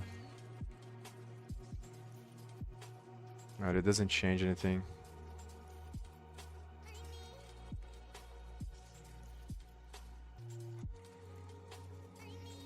So I have to remember how I did. I think the problem is that I have to re-render. That's the issue. Because I just, when I change the stuff here, it doesn't mount and unmount the elements on the graph. And because I'm rendering the... Maybe this is the reason why I didn't do this stuff right away. So one thing that I can do is just change the nodes and edges. Just set them to see if it's gonna like recreate the graph when you change the option.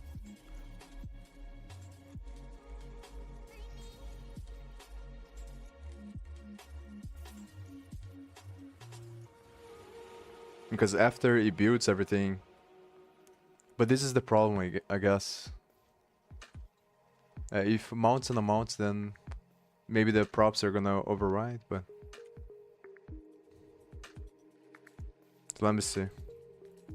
I can think about this.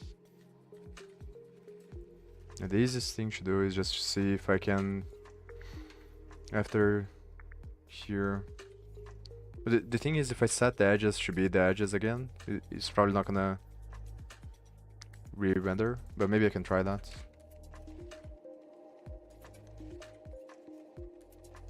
I have to change the state, I think, so that the component mounts and unmounts again. And like, redoes the graph. But I don't think that's gonna work. I have the feeling that's not gonna work.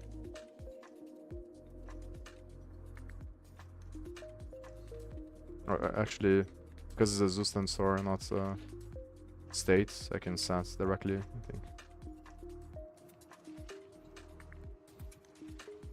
But I don't think it's gonna work.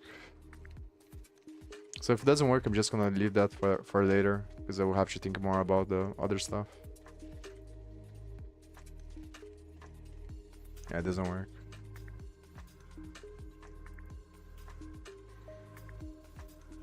And the problem is when I change the flag variable, the arrows were already created.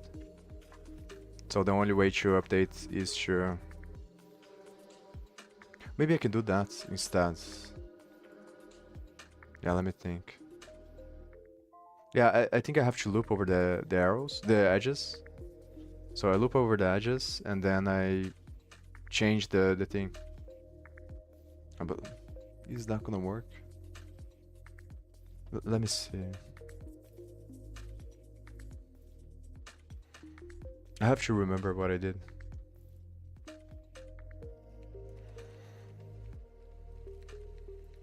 It's directed.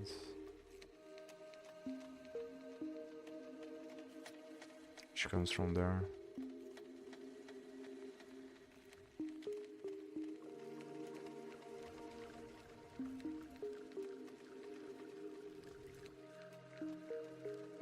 Yeah, I don't think that there is an easy solution. The only way is to just re-render. I'm gonna have to think more about this.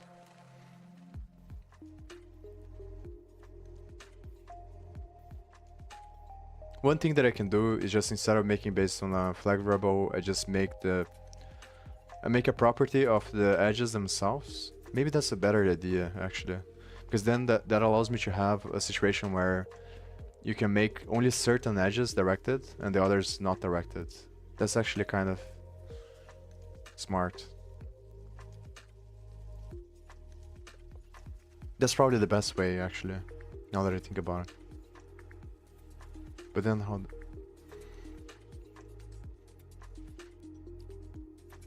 I can set the state initially of each edge to be equal to the value that I'm receiving as props, and then make the functions based on the state of the edges.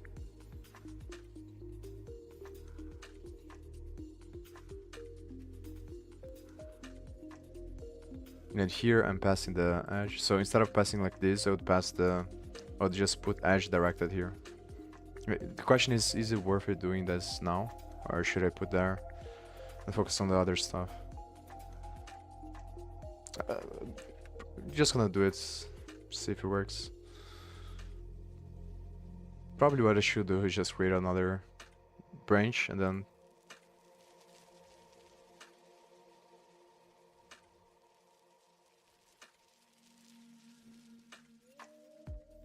Because what I can do here is just put like... This is another annoying thing about JavaScript, is thinking about the conditions to see if they're gonna be correct or not. You can put like if directed.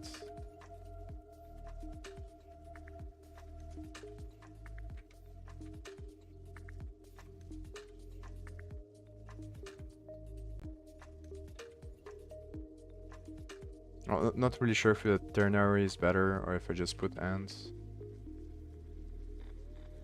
Or just put directed, it's easier. So in the beginning, all the edges have the same property. And then I just pass the edge instead of the thing.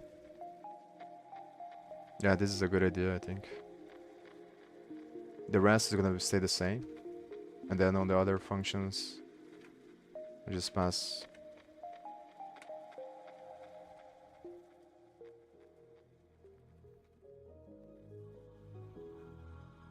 The thing that I have to think about is on the physics engine. Because in the physics engine I'm also updating, and then also update on the drag and inside of the cycle that I don't remember really well how it works.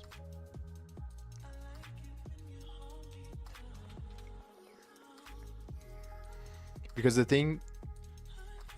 Yeah, but I'm not really sure. Maybe this works because it repaints the thing each time. But the thing that it might not work is because...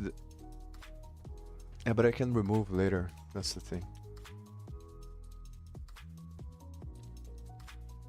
If it doesn't remove the arrows from the scene, even when I change the property directly on the node, then I can just...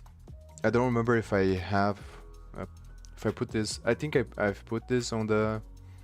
Yeah, I'm using the edges here to put them on the scene and then to remove them. So what I can do is just grab the edges again and then just... But yeah, it's not that big of a deal that I'm gonna have to get the scene from the use tree hook. I think that I can do that. So if it doesn't work, then I just get the scene and loop over the edges and then remove the arrows from the scene. Or dispose.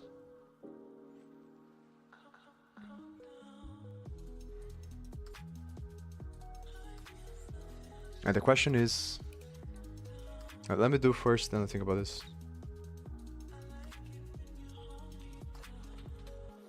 So let me see if now it's working. It didn't break anything. It seems like it is. Oh.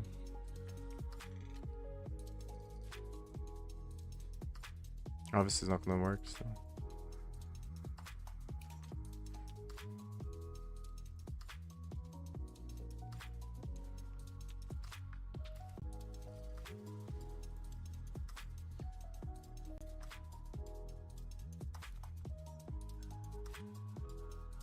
Yeah, I think.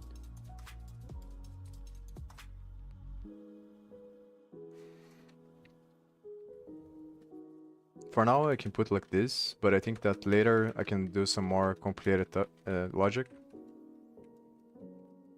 that allows me to just update the edges that I want.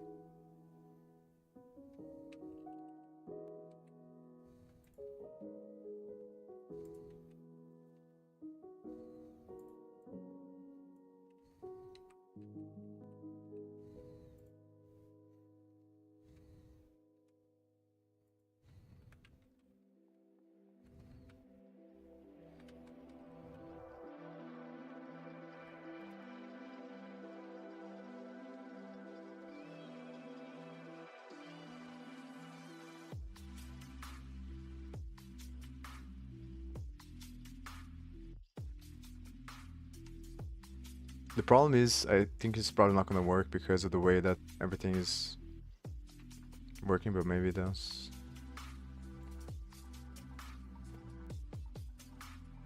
Because the thing is, I'm building the graph, passing the variable that comes from props. So I think that like that one is gonna override the other one anyway if the thing re-renders. But if it doesn't re-render, then it might work. But then I might have to manually remove the things. I'm not really sure if it's good or not as well. It doesn't work.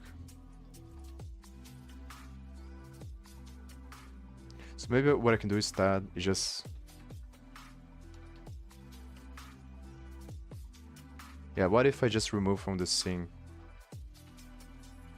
That's not gonna allow me to update either, like, to update them manually, but...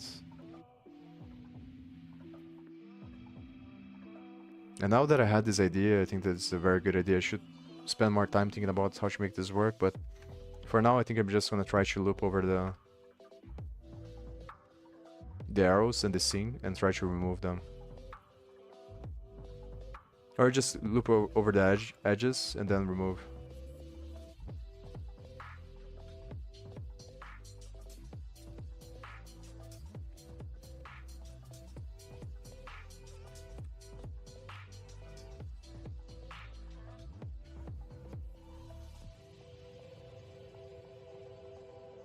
Let me think.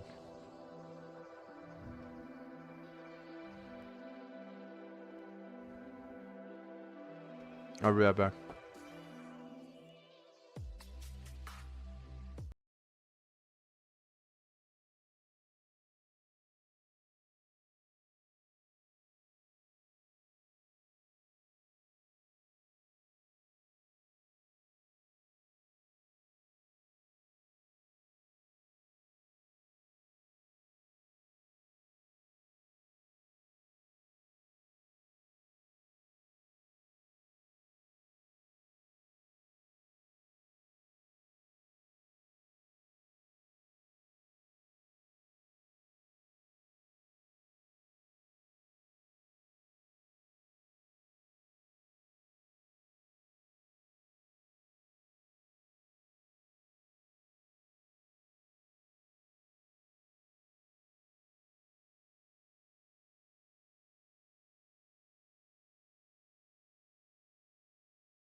I think I'm just gonna write down this zone here and do it later. But the idea that I have here is just to do the same thing that I'm doing there, and I'm not really sure if it's gonna work or not.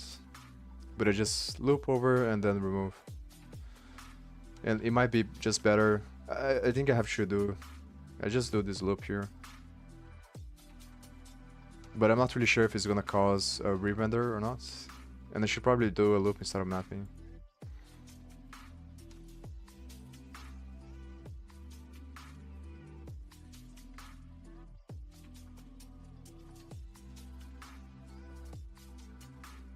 Because the map creates a new array, so it costs more, I think.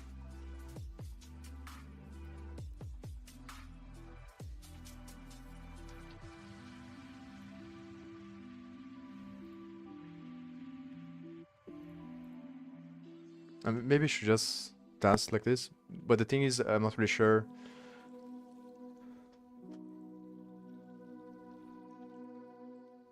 I should set here. So if it is directed, I set false.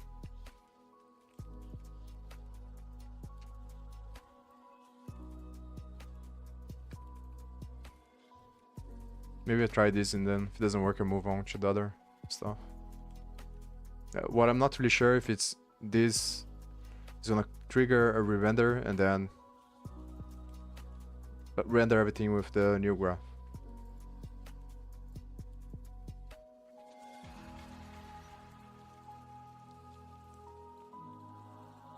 Yeah, it doesn't work.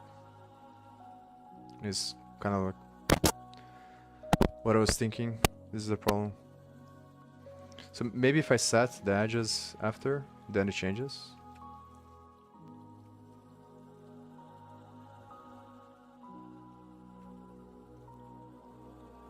No, but this is the problem, is that I don't have the scene. So maybe if I get the scene, I don't know why it didn't break though. It's weird.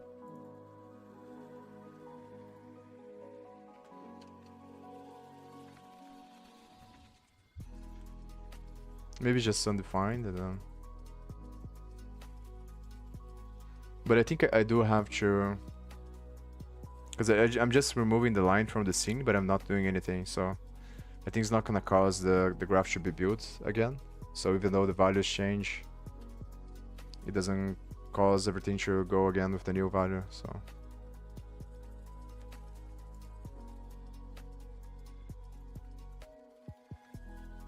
Also, there was an error there, I think. It's probably complaining that I don't have the scene. Yeah.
I don't understand what's going on here.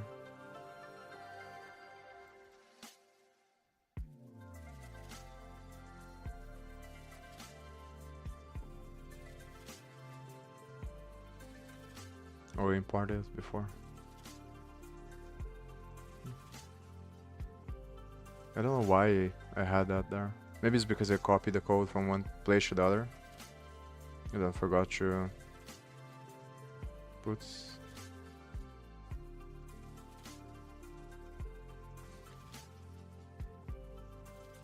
That's an issue. Yeah, so I can't do that. I have to change based on the... Because I forgot that based on the way that I'm doing this, I'm creating the component outside of the canvas. It's just easier to create the HTML elements. So if I'm using outside of the canvas, I can't use the use3 hook. So I don't have access to the scene and other stuff. So the way that I have to change is by proxy. So I change the edges or node, which causes the render, which changes everything, I think.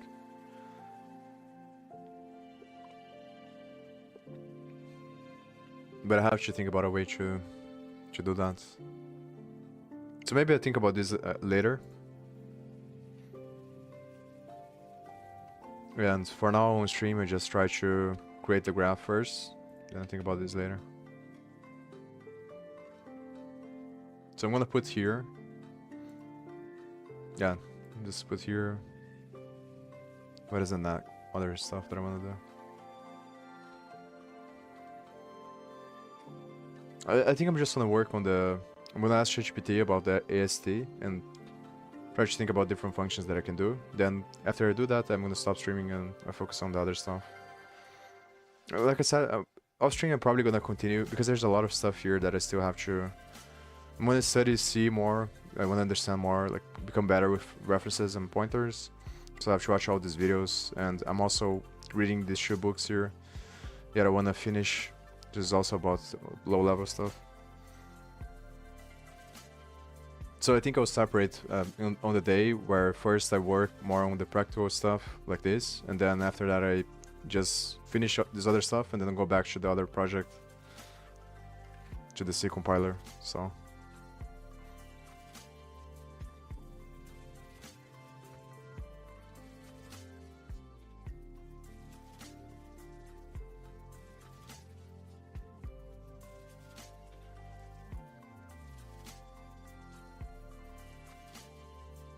So what stuff can I do?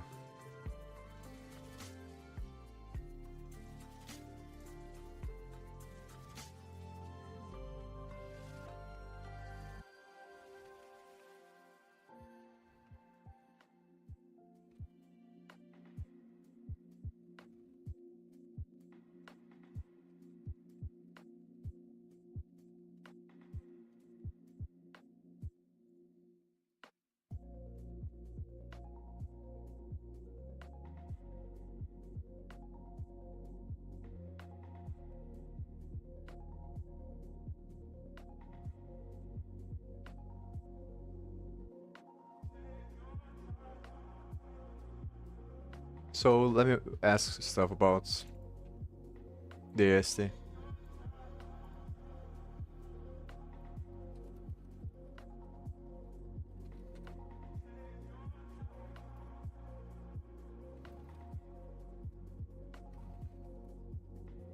Maybe I should ask ChatGPT as well for interesting things that it thinks I can do, and then I can just ask the...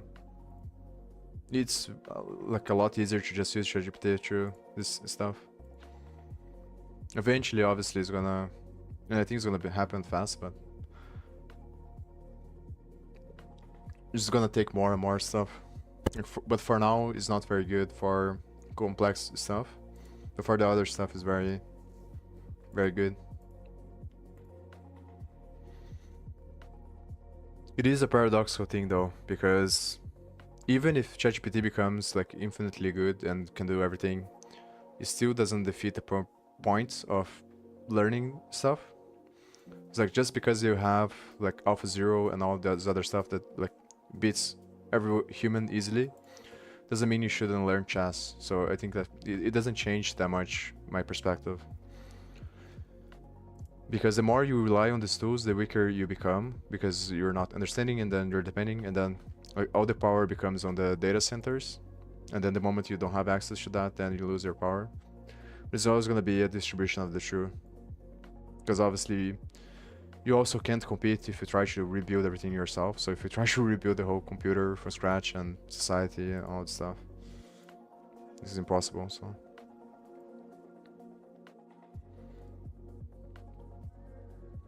So here I think I'm like, getting the files is probably like all the files, probably first. Then I think this is the one that is gonna change.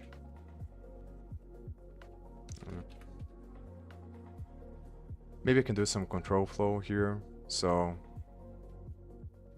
like based on whatever.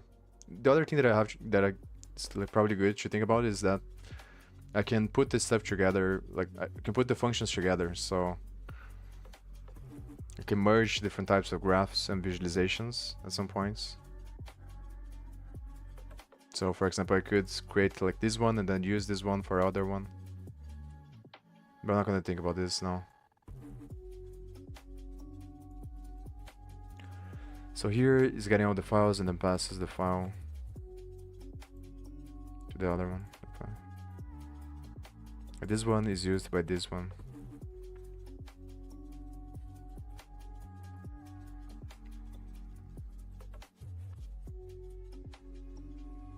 So I think what I can do is just ask ChatGPT to create other functions that just extract information from the file. Just like this one, based on the AST. Then I can use some control flow to put this stuff together.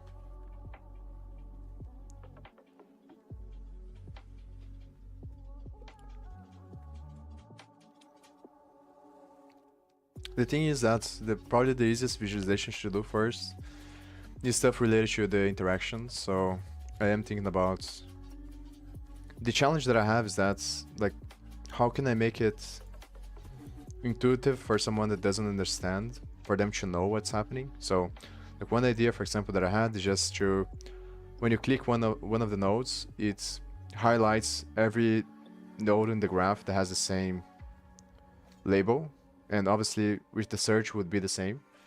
When you type, it highlights the nodes. But obviously for someone that is not using, it's not obvious that this is what's happening. So like how can I make it? Because I don't want to put a bunch of labels as well. And this is what I thought it was a good idea. It probably is a good idea still. I'm probably not going to leave it like this. I'm going to move that to the side like it is on the ID. And I'm just going to create like different tabs that have different customizations. I think that it's a lot better. And then inside of the tab, maybe I can put the explanation.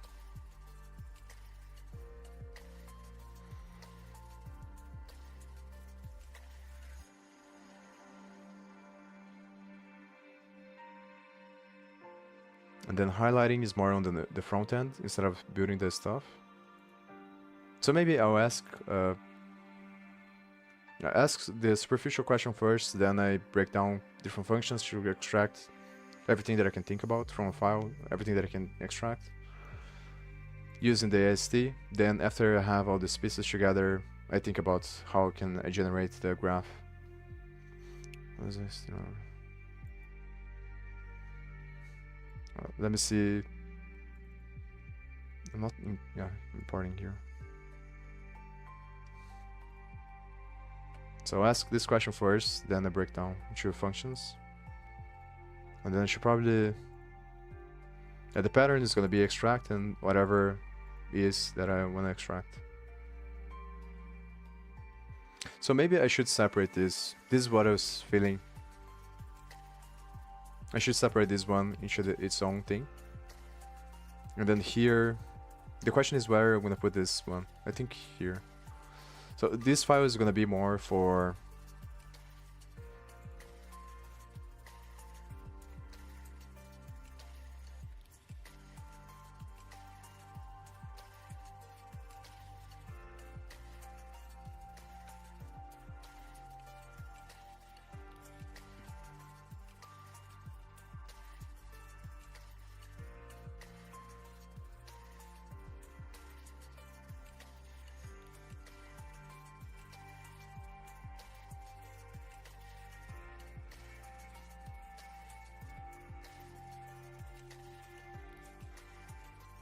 like this file is more for all of the stuff that I want to extract.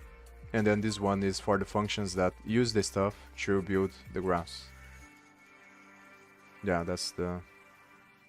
That's much better, I think.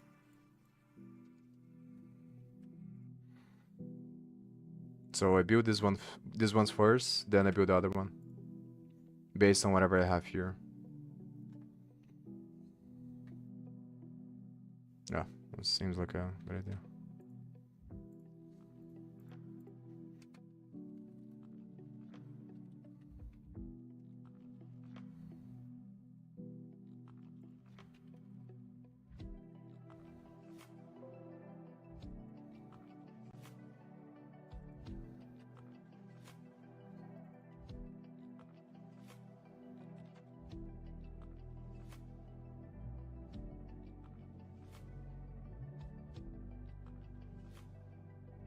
I think I don't need this one.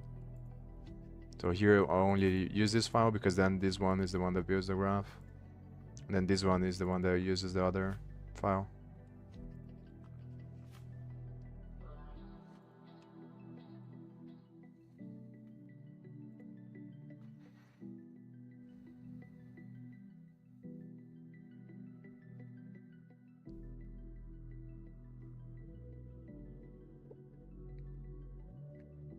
Maybe one thing that is interesting is to see if I can...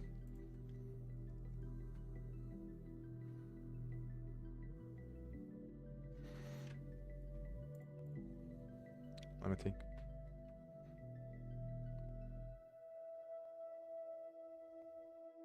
Because there are different standards. I forgot the name of the thing. Instruction set architecture. Yeah, that's the thing.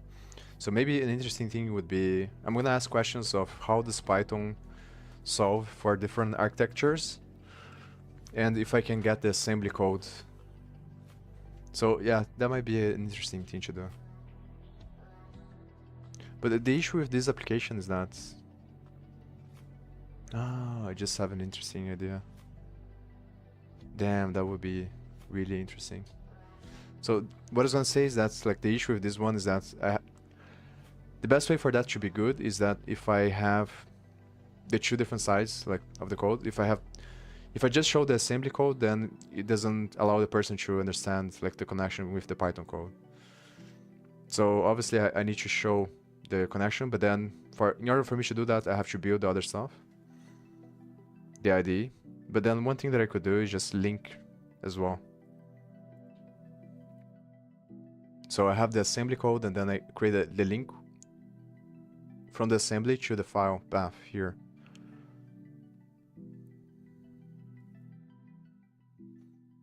Maybe, yeah. I'm trying to think like what is the easiest possible way, because obviously this is gonna be hard, and then it might take me more days to do that, and I only have until tomorrow. So I think that the easiest way would be to put the line, like the file path, the line number, and then I can describe on the label, like file path, number, and assembly. So I'm gonna try to do that.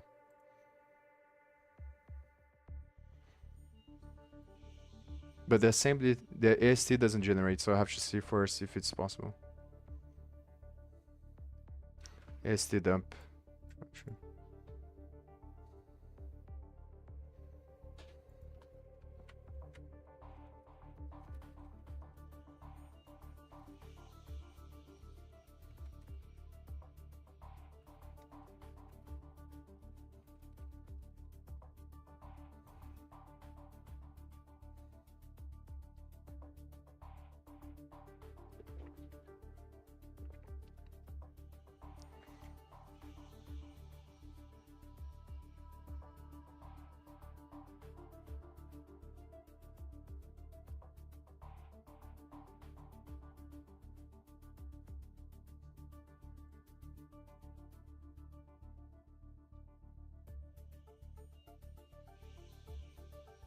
Interesting.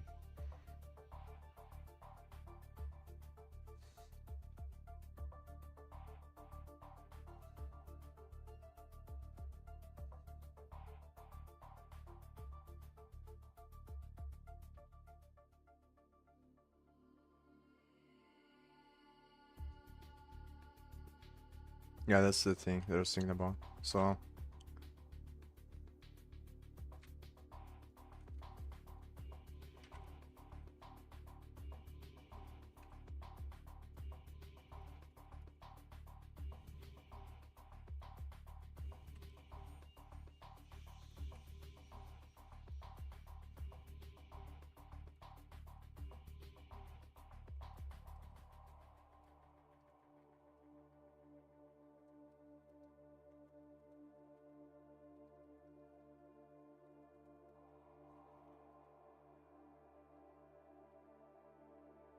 The only thing that obviously I'm thinking about is instead of getting the names of the functions, I just use this stuff here and then I return this.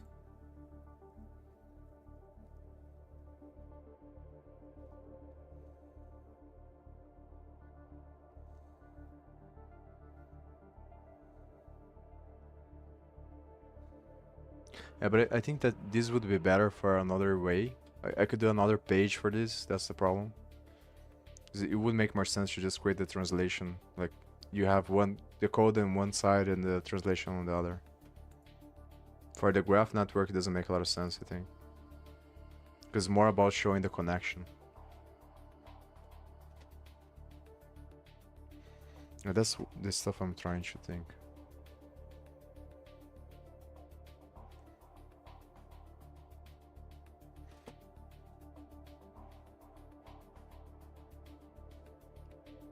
Maybe the easiest possible thing, so I don't get very overwhelmed, is just to get the abstract syntax tree of the whole file.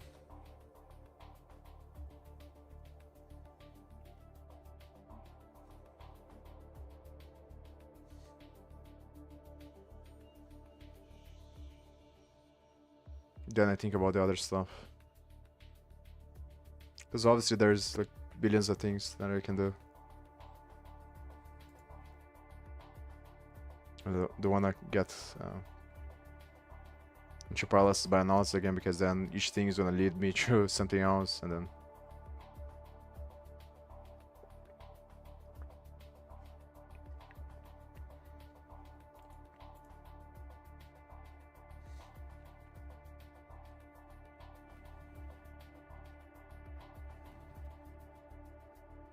another thing that I just thought about is that I could generate the graph on the fly based on a link.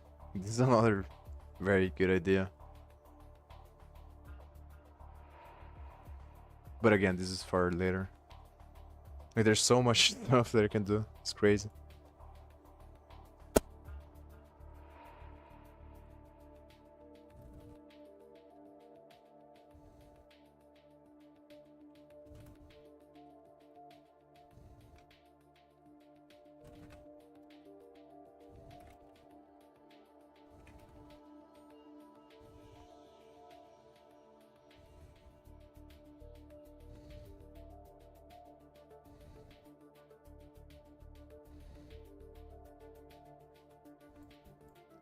Maybe this wasn't very good.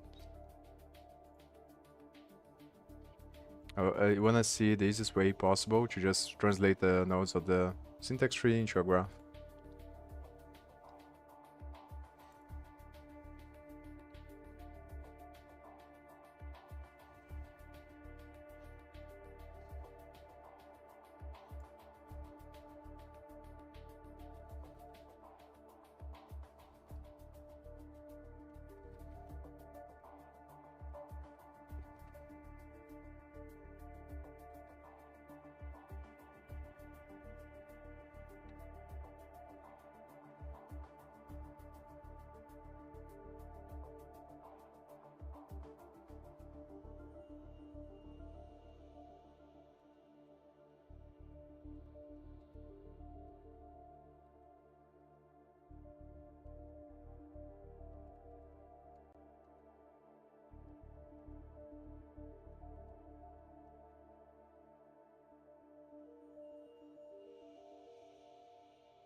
I mean, maybe you just get the node. We just do the node instead.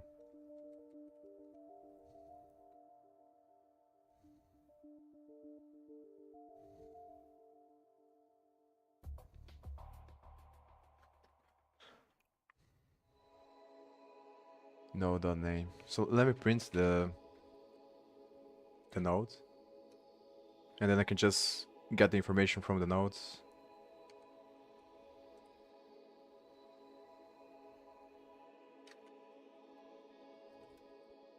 And the question is how to link the nodes. I can just traverse the tree, so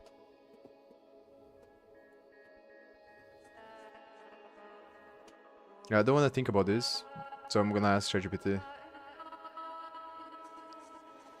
But what I'm thinking about doing is just you get the tree and then obviously you create a function, either depth first search or breadth first search, and then you just call the function recursively traverses the tree and then builds the links. But it's easier to just ask ChatGPT. And then for each node I translate, I get whatever information I want from the node.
That's the other thing that I can change. I can change the colors based on the type of node.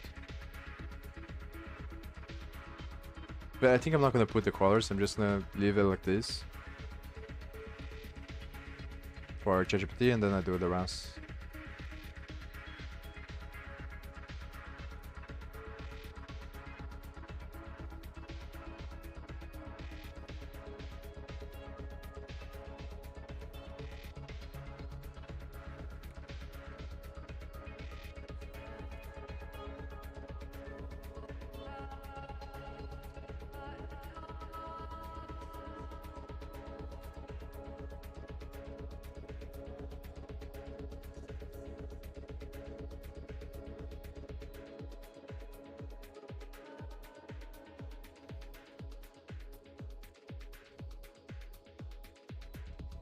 The thing is, like, it's difficult to...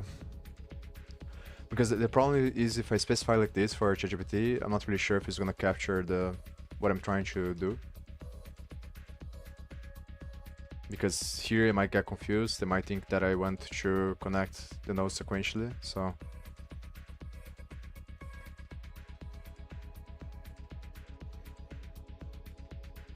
Maybe it's better to just like, describe and see if you can figure out.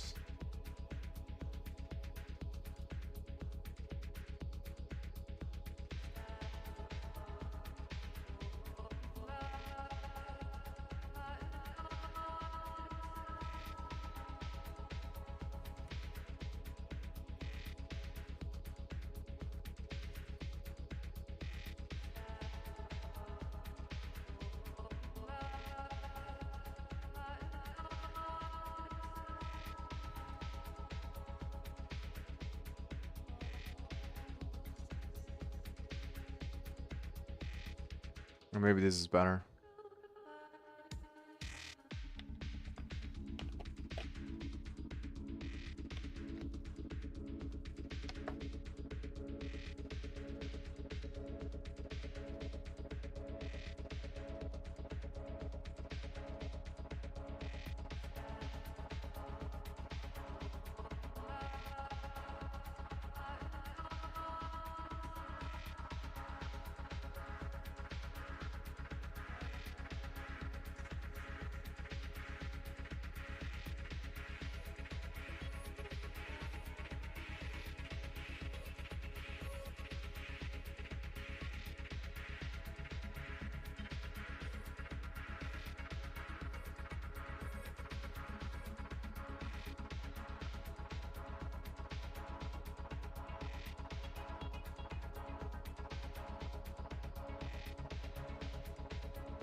It's gonna be kind of annoying.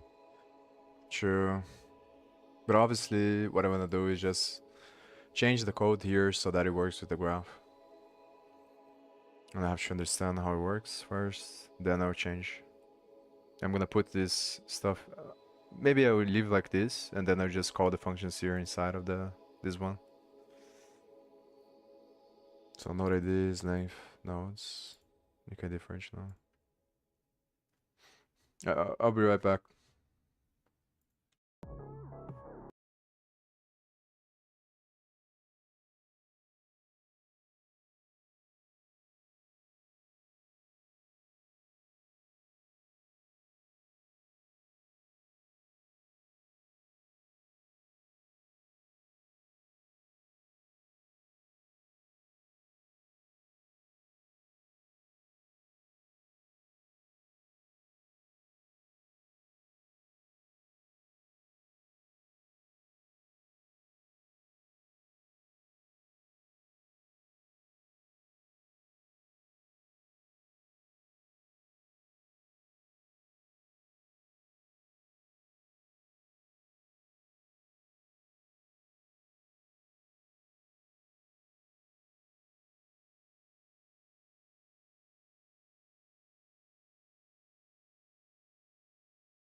I'm gonna say just for like a few more minutes, then I'm gonna stop. Or maybe I should stop now because it's just annoying thing. It's just like I have to read this stuff here now and then think about the like how I'm gonna change. It's probably gonna be just create graph here, create edges or create edge, and then here pass graph, and then But I think it's more important, like for this stream, to talk about the idea, and then I do this other stuff. Because I already spent a bunch of time here, so.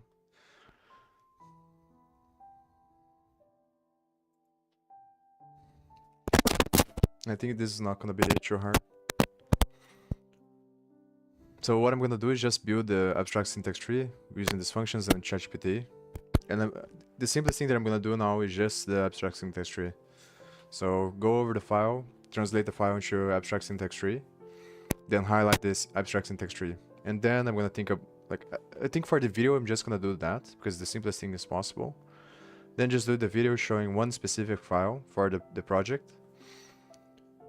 And then I think about the rest of the stuff. which obviously there's like billions of ways to go about it. And I think I'm gonna do that. Probably what I'm gonna do is just separate 50-50.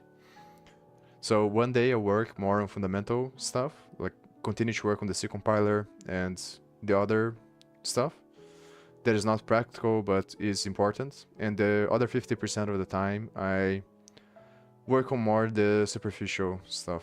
Not the superficial, but the stuff that I can see results right away, and it's gonna get me thinking on... Because the thing is that this is gonna help me with the fundamental stuff as well. Because there were already some stuff that I had to think about it again here as I was building these things that will change the way that I'm approaching the C compiler stuff from the lower level. Things like what kind of type of ID I'm gonna use, either integers or string, that's gonna matter in C. And then doing this stuff makes me reflect on like how the stuff that I'm building in the front end most likely will become. So it is good to do both. And I'm probably gonna... I don't think I'm gonna do sequentially, like in interval, like directly. I'm gonna do it based on a random number generator. I think it's better because like it has more variance. So based on whatever number I get, I will shift from one side to the other.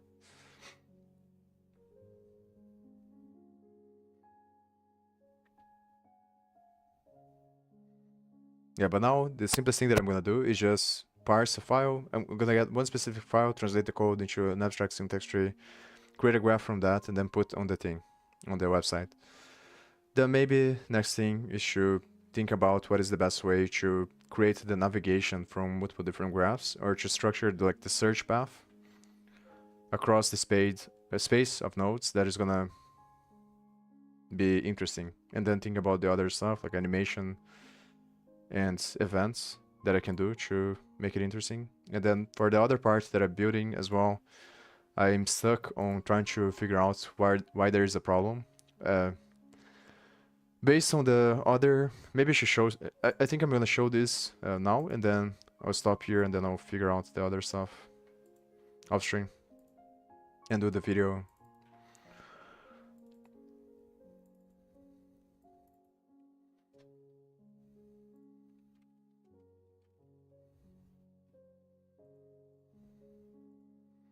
So the stuff that I'm stuck at is this thing here. Like, I've printed here both this vector and the graph nodes vector, and then this one seems like it is adding tokens to the vector, because it prints an actual number for the pointer that I have here that this other call returns, or the seek pointer. So I'm printing here and I get the number. Maybe I should show.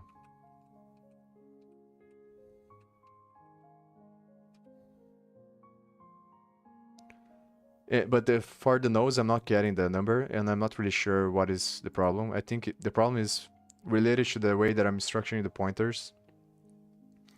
But there's another issue that is, even with this one, I'm getting the pointer, which is a number, I'm getting 7, I think. Which is probably the index of the vector after it adds all the stuff.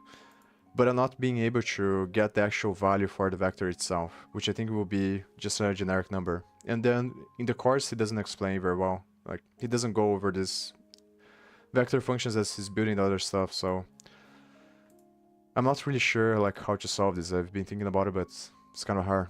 And like here, there's another example where he does the same pattern that I'm trying to use. And then when I print here for the value of the symbol, I actually get like a random value, a random big value that most likely represents that. And I tested this as well because I also printed this. So in this situation here, it seems like it is getting the vector, the struct that actually exists inside of the vector, which is the symbol. But on this case, on the tokens, I just get the pointer and I don't get the value itself. And then I try to destructure that, but it doesn't work as well. So this is the stuff that I don't know how long it's going to take for me to figure that out, or figure this out. The other thing that is interesting is that on this situation here, when I pick one more time, it goes back to 0. And this stuff seems like it doesn't change. The pointer is still 7, even after I put this to 0 here. But when I pick another time, then it goes back to 1. So this makes me think that it's something related to the way that these functions work here. That because every time you call them, it changes the elements of the struct. So it's something related to memory, it's something related to the way the functions work. And I'm trying to figure out how to access the actual value of the vector. Because I want to access the value so I can pass into this function so I can create the node based on the value. And this is another thing that I was thinking about that I thought it might be the problem, which is that I'm passing the token here to this function. And in this case, I think I'm passing it by reference because this is a pointer to the actual thing. So when you pass to the function, it doesn't pass the actual value, it just passes the pointer to that value in memory to the function. So inside of the function, if I changed the token, you would change the actual value because I'm changing the... But maybe I'm not 100% sure about that. I think that's how it works. So when you pass the pointer, if you change the pointer, if you change the value inside of the function, it changes the value of the thing. But maybe you have to do the reference. But I think if you do the reference, it just creates a copy. And that's the stuff that I'm still confused about. So I thought it might be the case that because I'm passing here, it's losing the value outside of the function and then it's not working. But then I realized that that's not the problem. It's something related to the way that the nodes work here that I still haven't figured out. And I thought it might be because of the global variable here that I'm setting the ID based on this global variable. But I also think that maybe it's not that. And I also tried to change the way that I'm doing here, but then wasn't working as well. So I'm kind of stuck here trying to figure this out. Not really sure how long it's gonna take. So yeah.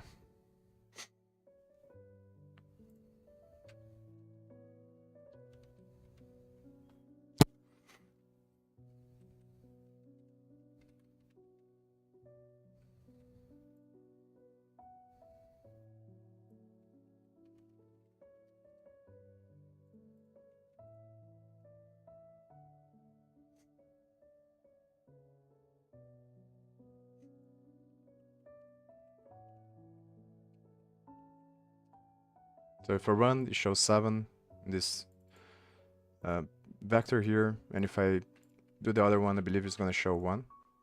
So every time I call this, it's supposed to increase the pointer inside of the vector, so it goes to the next element, which I'm not really sure if I like it, to be honest, but it might be the best way to do it because in C is different, the way that things work, because of you have to handle the pointers in memory.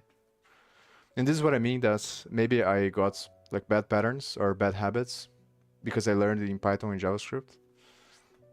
And nowadays, I think the best way probably for someone that is new to understand or to learn is probably going to be in between the two.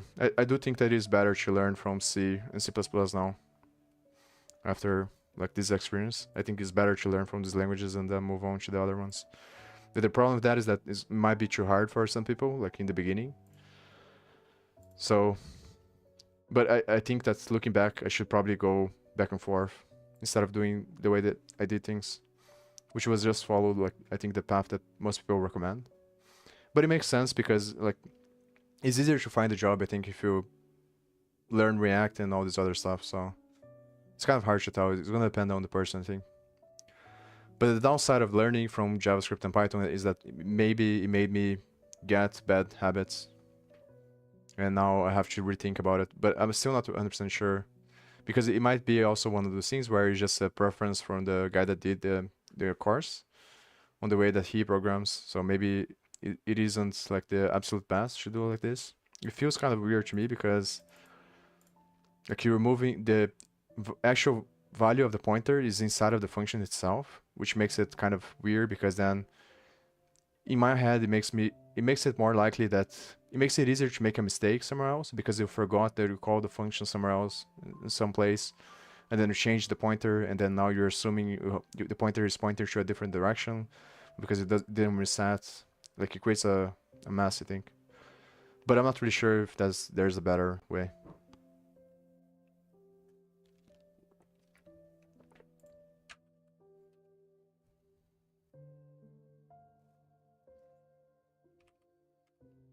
And now it gets 1, and here, and this it seems like it doesn't work as well.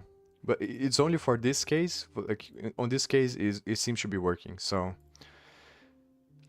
I'm pretty sure that it's something related to pointers that I don't understand well enough yet. So On this one, I'm doing the same thing here, but getting for the current node. So picking on the other one. And it shows 0, so...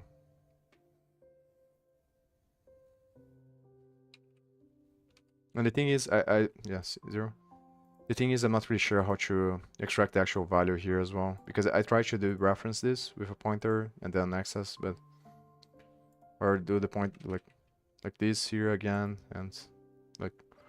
It doesn't work because of the types, so...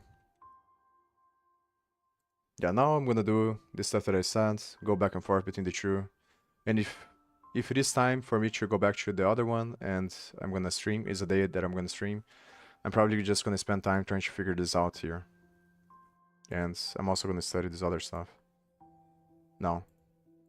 After I do the video, so... Not sure when I'm gonna